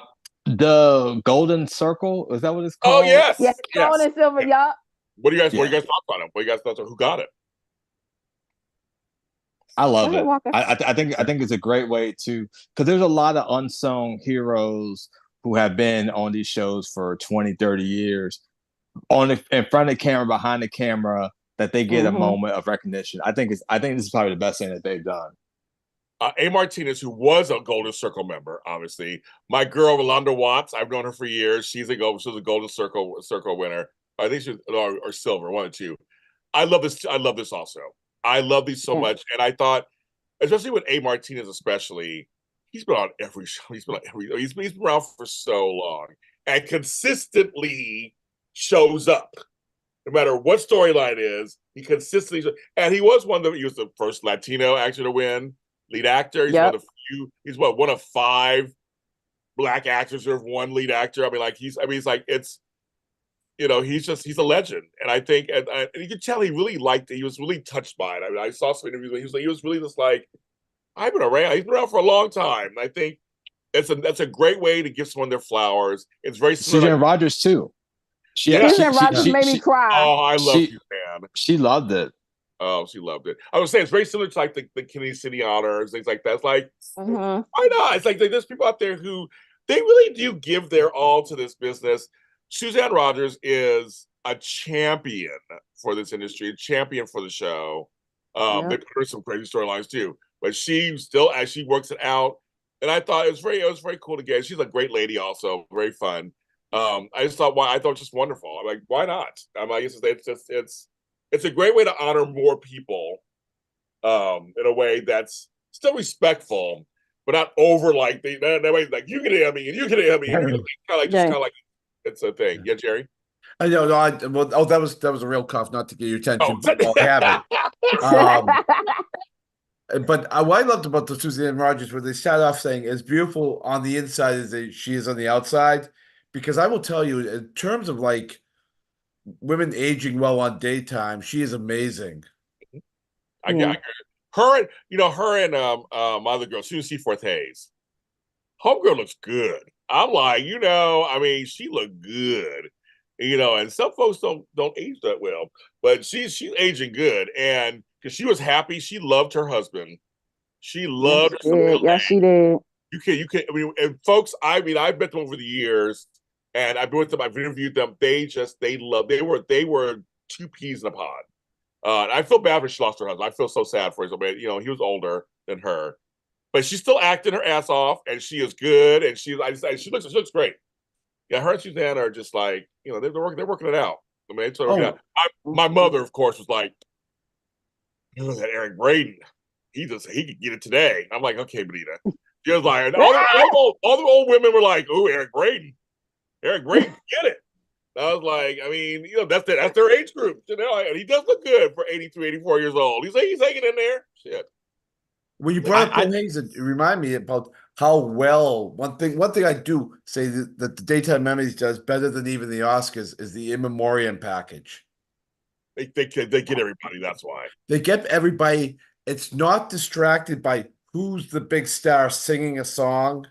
Yes. You're not cutting away to like Josh Groban or Il Divo or whatever. You actually get to see the people. Yes, Josh Groban. That was, and I love that little thing that they ended with that message from Bill Hayes. Yeah, that was they just did it right, and I also liked when Kevin I just forgot his last name, Frazier, was introducing it, when he made the not so subtle reference about Johnny Wacko when they whacked as Johnny whacked people who were taken in an unbelievable tragedy. You knew exactly who he was talking about. Ooh, and folks, the same day that came out. Side note, you see the Christophe St. John trailer? It's gonna be God. It's gonna be painful.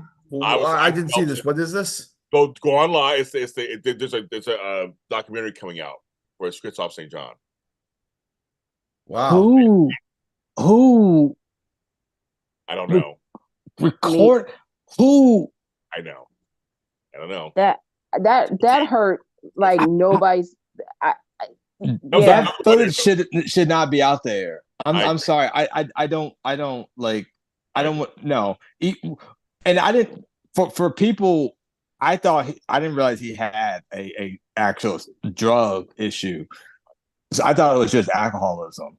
No. So I don't know why him smoking crack. Like, who thought that was a good idea? Like, I thought it was interesting that came out almost the same day they came out, and then Crystal Khalil said on stage about her having two daddies, and she mentioned Shamar and Christoph that night. Yep.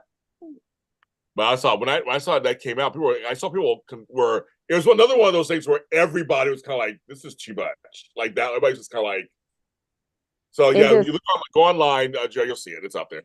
Yeah. Okay. Christophe St. John, I'm sorry for those who don't know, was Neil Winters on Young and the Restless. He's an Emmy winner.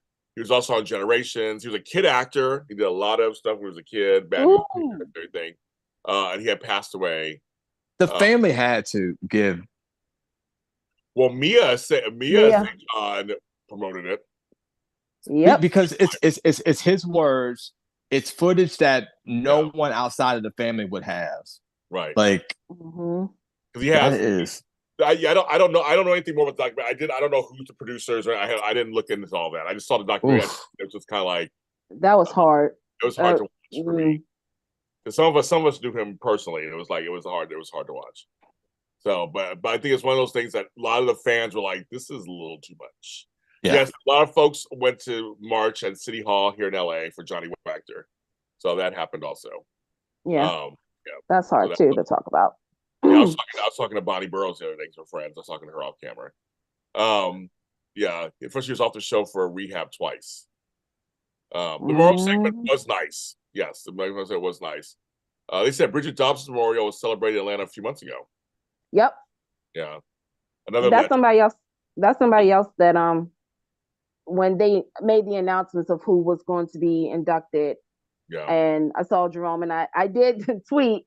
I said, not to be shady, I said, I'm glad that Jerome, I said, but what about Bridget as well? Because her resume, considering who she's the daughter of as well. I know. I mean, and Jerome, together, and I'm going to just say it now. Can we get them as Lifetime Achievement Award winners next year? Can we do that? Is that, I don't know how we can do that, but I want them to be, His father was one of my favorite movies, Shafts. Yes, Shaft. But yeah, anyway, so that was just another thing that came out the day of the Emmys that came out also. And yes, John J. York is back at work as another one too. After the cancer, we're gonna happen. But I'm just telling you guys, there's other developments happening out there. Just keep your ears open. Oh Lord have mercy. Stuff going on that I can't say. I don't know. I don't know why they want to sign up for that again. Walker, it's okay. Why y'all want a cancer in the locker room, quote unquote, again?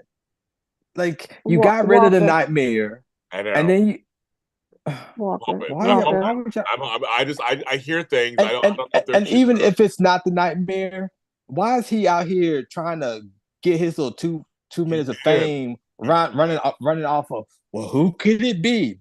It's not you. We don't. Ain't nobody thrilled about you coming back. I told folks it's not him. I said it's not him. He's like, oh, it's not him. No, he had X with it. No, man. We'll be quiet. I guess Perez Hilton's gonna be on General Hospital at some point too.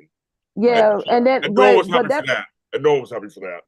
And Tom Arnold's going to be on Bold and the Beautiful. So, hey. I don't mind Tom Arnold. Tom Arnold's fine. Yeah. No information on the Gates, but Michelle Valjean said stop talking about her friends. Ooh. She went on Twitter and was like, I don't tag me, don't push me. I think people were saying like the Gates is the savior. So they're talking shit about these other people. The other shows. Those are her friends. The other shows. Those are her friends. She's like, stop tagging me and stuff. Stop bringing me up and stuff. These are my colleagues and my friends. I know She's you guys. Not a therapist. You guys, because you guys are very passionate people. We're working on the Gates. We got a team. We're assembling a team. She's working on. But she did, right, Jason? She said, "Don't touch." She's like, "Don't." She's like, "Stop."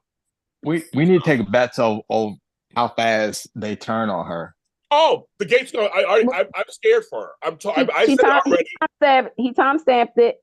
I timestamped it about 2 months ago, and I said these motherfuckers out here are going to turn the Gates if it isn't everything they want. So fast, real quick.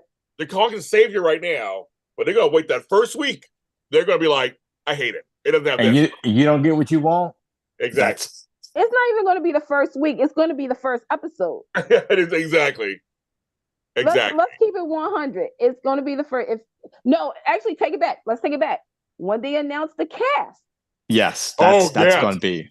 Oh, if it's not the dream team that they want, right? Woo! If they don't see Victoria Rowe, if they don't see Debbie Morgan, if they don't see Brittany Sharp, by the way, Young and the Restless, we're going to talk later because I did see that. I did see the end credits today, and y'all really did take my girl off. So, but I thought we knew this like last year. Yeah, but I'm just playing it off like we didn't know. I said they didn't know. Yeah, some people don't look at the credits. I mean, I thought it wasn't an open secret. Mama was on Instagram like last year talking about like, hey, you guys follow your your worth. Like she was telling you then that was like November, October. Where y'all been? Again, some people don't look at that. Then everybody's on. They look at everything else. They look at who fucking who. Just like they didn't know about Connor Floyd. They didn't know about him either. I know he's off country. I mean, I knew he was off for a while too. I'm just saying. He can come on the email too. Yeah, well, I don't know what's going on. What if you're a young white man on Young and the Restless? You might as well count your days, baby, because they don't keep you. They don't. They don't keep you. If you're a young white man, baby. I'm really surprised. I'm really surprised that they. Then again, I'm remember, Michael Mueller was off for a while too. They brought him back. Remember, they got rid of him. He came back. Right. And what's called it, Noah Newman, who should be on the show, isn't on the show to see his. Wait, that would be his cousin, right? Claire would be his cousin, right? Oh, nobody care about no damn Claire. And also, side note also that happened, and I spoke out on it, of course, too, was Tatiana. The racist came out. It was due to the Emmys. It was due to the Emmys because they went out. Like, Walker's gone. We lost Walker. And he's back. Because of the Emmy, because of her looks and stuff. These white folks her, and unnecessarily, I don't know what it was. And she clapped back very classy the way she did it. Because they drove off Charles Measure from GH. He's gone. He left Twitter. He's gone from Twitter. Yeah, they're driving off Twitter. But she's like, I'm gonna stay on here, but I'm gonna clap back a little bit, let you guys know that if you hate me, just hate me. And I was like, these people are just too much. They are just too much. They're going after Eden today because I think General Hospital. Yeah, because I think GH posted a picture of Eden and Tabby. Well, Joss and Trina. Yeah, and people started with that, and first smoke Tabby. They're not going to be happy until that girl's off the show. That's. Exactly. I'm sorry. Well, they're not going to be happy until she don't have a fucking job. Exactly. Well, here's the thing. Everybody was because I may have been on Spaces on that night. But when I saw it come through, and then the first thing everybody said was, "Where's General Hospital's official statement? How come Frank and them didn't come up with a statement? Where's the co-stars at to support her? How come they're not out?" And this was 30 minutes after that, the tweets and stuff, came out.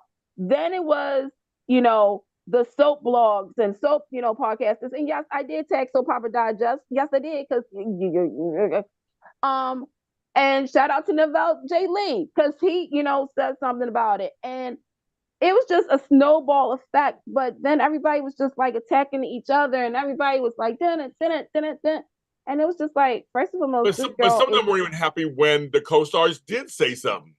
Right. Like, why is Laura Wright saying something? Well, that's her co-star. You're like, I know you don't like Laura, but she's the one who she's standing up for her. Like, what the fuck? What the, It was a lot of, and then Michelle Von Jean, she was like, hey, I was looking for you last year. And everybody's like, we got to make a connection here. Yeah. Why was an account with 42 followers? Why was that given that much attention in the first place? I agree. I totally agree. I don't understand it. And it actually makes me very angry because that everybody it's almost like why, like, I just hate it for I swear these people are not going to be happy until she is off the show, and then they can say, well, GH is racist because they fired. It makes me so freaking frustrated because well, I guess also too, Walker, it wasn't just this. I will just say this. It wasn't the first time that this has happened. Well, clearly. And I agree with you because, I said, if, I may have been on Spaces on Sunday, I said that the people who are doing this knows exactly what they're doing. They want attention because they are so stuck behind the keyboard. They don't have anything better to do with themselves but to just go ahead and call that girl a monkey. Right. Why? Like, first and foremost, homegirl looked amazing in that blue dress. Yeah, sure, fine. Shout out to Becky Herbst for helping her with her shoes. See, Rebecca Herbst, ladies and gentlemen, just give her a freaking Emmy. I just don't understand why. Just block report. I mean, I don't understand. Twitter is kind of, X, whatever you want to call it, they took away likes or I don't know what happened. Yeah, but, likes, yeah. They look, here's a funny thing. They kind of took away So Party 411's Twitter account today. We got it back, but So Twitter, I can't even say report block any because sometimes when people do that, it doesn't work. I just think right now it's a hellscape. Same with Facebook groups are a hellscape. Reddit's a hellscape. They all are. And I think if something happened also to somebody else in prime time, we're saying, let's not give this person attention. If we don't give them attention, then nothing can get bigger. If we give them attention, then somehow it works. And everybody gets worked up in a frenzy. So that's exactly what happens. And that's what happens. Mm-hmm. But for me, what makes me just want to chuckle, because I'm shady as fuck, is that 24/7, 7 days a week, year round, throughout the year, I talk about race, color, age, sexism, also all the time as a regular thing. I call things how I see it all the time. And I got my flowers this last weekend. Some folks were like, James has been doing this I've been doing this for a long time. I do. I talk about it all the time. But it's just a part of my stuff. It's just a part of whatever I talk about. I bring it up. And I say, and I've gotten lots of flack for it. And people are going, well, you're a race baiter. You know all this stuff. I was like, no, I'm just saying, as I'm watching shows through the lens of a black person or a gay person, I mention certain things. I call out colorism. I mention, it's uncomfortable. It's totally uncomfortable. But I'm not going to stop talking about it. But I feel like there are people out there who, especially do this Emmy thing with me, they really came at me. And I was like, that's what you think of me? Block, unfollow, restrict, whatever I do, all these things. And I remember a couple of them try to come back to me like, why'd you do that? I'm like, I didn't answer. I blocked them again. I'm like, I just don't, I'm learning to say, just screw this. I unfollowed a bunch of people I thought were my friends on my online friends. But I found out they showed their asses. They're not my friends. They're not. And so I said, okay, because in the big scheme of things, I'm taking care of my mother over here. I got to take care of stuff in my house. I got to try to get a job. I got to do this over here. I got things going on, my own health, whatever. I don't have time for this. This stuff really isn't that important. No, at all. Just don't engage in it. Just literally, just like for me, I see all of the stuff from different fandoms, from this fandom. I don't engage. I don't retweet. Well, let me just say this. If I see an argument between Gerry, James, and Walker, if my name's not in it, guess what Candice is going to do? My name is Ben, and I'm not in. That's great. Y'all three have a blessed day. Amen. Hallelujah. Yeah. Okay, y'all work it out. Okay. I watch folks fight back and forth all the time. I leave it alone. I'm not. Nope. I don't care. I don't. And then when people like, if I say something, you can add me all day. I promise you, I'm not reading it because I don't care. Yeah. I really don't care. Even like on the Facebook groups, I'll put something, and okay, a couple weeks ago, I don't normally respond, but there's this one Facebook page that said that make a prediction, or they say that Cameron Weber is coming back with a big secret. Okay, and people were speculating, and I just typed in as a joke, Cameron is Pikeman! Oh, Exclamation point. that'd be hilarious. That would be hilarious if he was. Like, surprise! Okay, a couple people were like, "This would be ridiculous," or like, exactly. It's your opinion. and even with they Who's put the that guy? in, even after I got like a bunch of laughing face emoji responses, I'm like, how do you not see that as a joke? Totally ridiculous. It's totally a joke. It's like saying the little girl Violet's Pikeman. I mean, like it's like I would love it. I would love it. But you know what the sad part is? I think half of it is we know it's a joke, but because of how General Hospital has presented storylines, they're like, hey, you know what? Anything is possible. That damn Charlotte could be Pikeman for real. Hey, yeah, seriously, right? Okay. I'm still going to say this, Rick. They said that. Okay, what did they say? They said an actor was coming back or a character, whatnot. I'm just going to say it right now. If it's Rick Hurst, heck yeah, he has fans. I will follow him. Yes, I will. Yes, you know, I feel. I'm sorry if I don't say. You know, I feel who it is. It's John J. York, isn't it? I feel like it's somebody. Pikeman, that would be the shock of the year, right? No, but that's Pikeman. But it's saying somebody. I thought it was saying someone is returning. I know it's related to Pikeman. Well, they showed a picture of Ted King, which if you don't follow Ted King, you might want to follow Ted King because he kind of dropped the picture today, and that was television. That wasn't ABC. No, that's what I'm saying.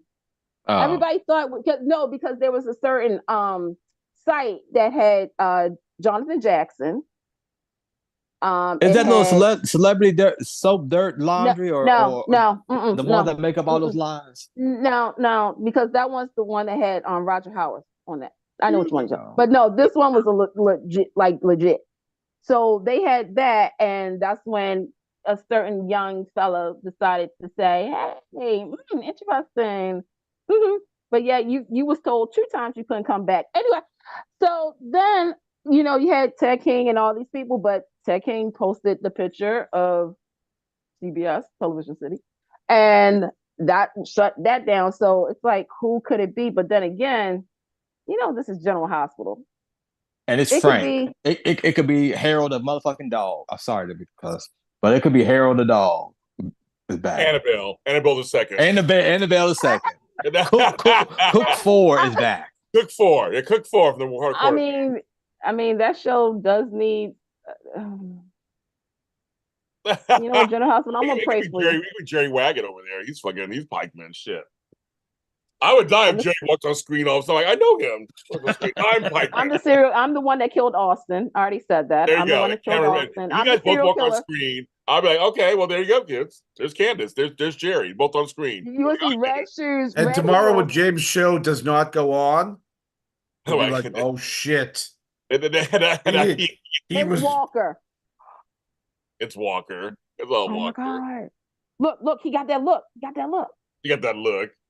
Now, I would die if Walker walked on screen. I'm like, oh, wait a minute. How to keep that? You see some pair of black shoes and it pants up to a suit. And then all of a sudden, that look that Walker's giving you right now. Mm-hmm. Next on General Hospital. And my first line gonna be, GH is racist. But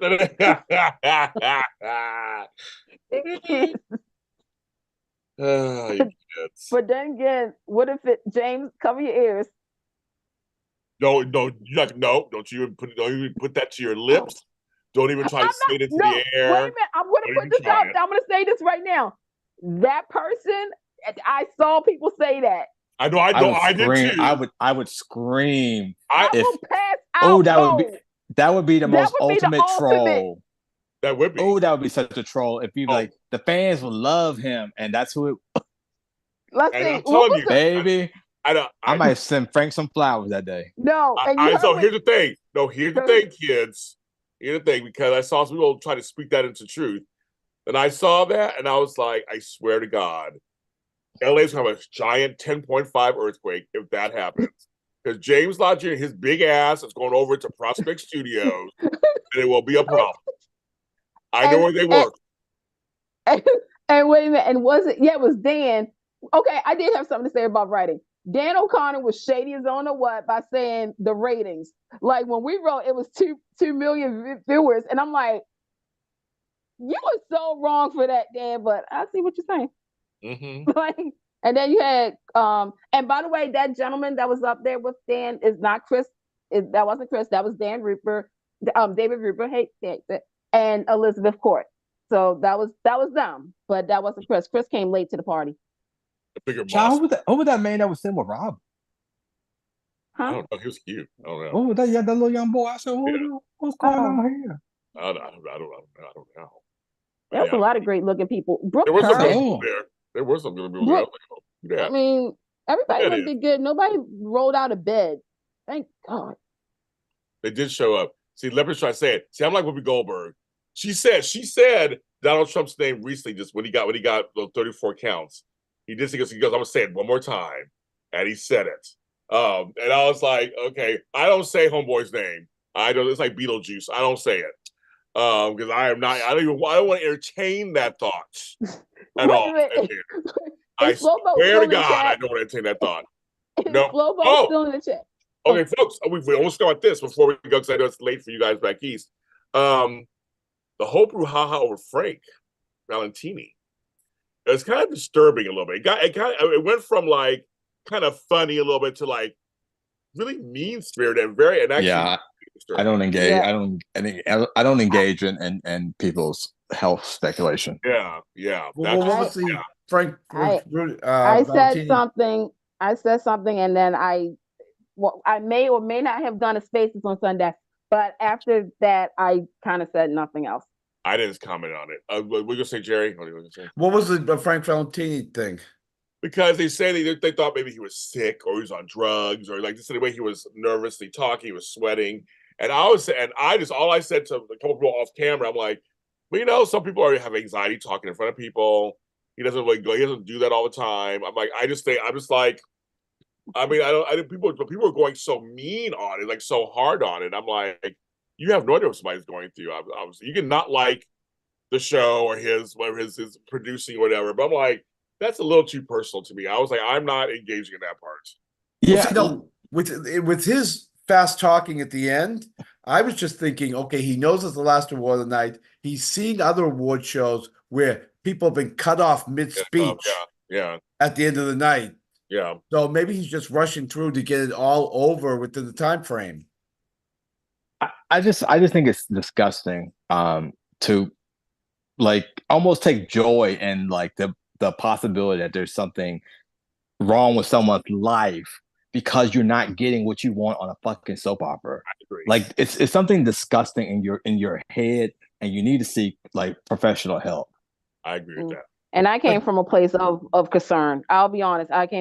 But like Walker said, there were some people who, because they like they really was like, okay, if something is wrong, that means he's off, and our show can be back to normal. I know. That's what they're saying. I saw. But what does back to normal mean? Things I saw, and I go, wow, over a TV show, like really over a TV show. I don't. Where is compassion? I don't understand. Don't get me started about that. You know what I mean? That's the thing. Like where is it? Like I don't understand how people are just. I mean, they're just clueless. Well, I remember it's disgusting. Cool people were about Michael Zaslow before he got diagnosed or came public with his ALS diagnosis. People were so cruel about what's wrong with him. Is he even to the point of suggesting he was coming to the set drunk? Yeah, I mean take a look at Chadwick. And everyone loves to scream about Dad's example, but don't judge people. Look at Chad, and it's like, but you doing the exact same thing. Because it's a man that you don't like because he's not giving you what you want on your show. Well, they're doing it with Tristan Rogers right now too. It's another. Oh, one. really? Trying to speculate. They were. That's been a year. That's been a year. I'm like, ever but since some last folks year. just age differently. Mhm. And not everybody ages. They did that with gracefully. Drake Hollister. They It did may that not with be Drake. anything. It may just be just the aging process. I mean, it may not even be anything bad. I mean, I saw him a year ago when I did Studio City. A year and a half ago, I did Studio City. He was fine. So I mean, I don't know. I don't know. But they were speculating about it. I saw it in chat. They brought up too. They said he looks really fragile. So I was kind of like, it's like these are real. People forget these are real people. That's I think we get so above all. We get caught up in everything. I say we, the royal we. That it's like we forget these are actually real people. And it's kind of like there's certain things I won't touch either. I just think it's just not that's not good. It's not good at all. And that's where we'll end the show. Actually, we like to respect each other. This is a business that all four of us are in. Some of you guys in the chat are in also. Folks, we did it again. Thanks to my wonderful co for doing, because half of you guys aren't even in business anymore. You guys you do it for me, so I appreciate it. Walker and Gerry, I appreciate it very much. What Candice? I'm doing my ending speech. I'm sorry to interrupt. I have to be disruptive. So who won? Oh yes, the winner was Walker. Yay! Walker won. I came in second place right behind him. I came in fourth. Yay! But Walker won. He had four correct. I think what messed us all up was the top three. We just didn't expect the sweep we got. Speech. We didn't expect that. Back to me, my speech. Well, thank you for watching my show, of course, and watching them. And all you guys who are watching later or listening later, this is also on audio, any audio streaming service platform you can go to. It's the Daytime Emmy specials, JLJ, but they're everywhere. So thanks for doing that. Our soap shows will return next Sunday because this Sunday's Father's Day. And I'm a father and a grandfather. Happy Father's Day. Happy Father's Day. Happy Father's Day. Thank you. I will be celebrating. So I don't have a father of my own, but I am a father. So I'm going to be, hopefully they will treat me with all kinds of stuff. I want stuff from these ungrateful children and grandchildren. I'm just kidding. Oh, dang. So that's all. So we'll be back on the 23rd. And I can announce this. We have a special guest. It will be GH Sunday Shift will be joining us. Two Titans coming together. For years, we've watched each other. I haven't had any women on in a while besides Candice and Tammy Govea, but GH Sunday Shift said they would come on and join me and Frank next Sunday for GH. So that should be a trip. That'll be fun. It should be fun. It should be a lot of fun. I love Frank Tracy and his and emails. What? Frank and his emails. I know. I love Tracy and Tanya over there. They're fun. They make me laugh. So it should be. I say again, there's no competition. We're all doing that. It's all for fun. But we'll be back at Wine Arm Bowl with my girls Amanda Russ and Tammy Govea. We'll be back on the 23rd. The 23rd, folks. 10 Shady Sunday. We'll be back for that. Hi Tam. I haven't seen Tammy so long. I miss Tammy. She floats. She's so she beautiful. Floats. What? She floats. She floats. Tammy She flies across rooms. She's Tammy Govea. Thank you, folks, for having Father's Day. I'm Papa Jamie. That's right. Thanks for that. I appreciate that. And again, chances are again we'll be back next year if we're all live and still hanging in there. We'll be back next year to do this because we love doing this. It's fun. And we'll do this again next year. But thank you so much for supporting JLJ Media. And we'll see you next time. Have a good weekend. Bye, guys.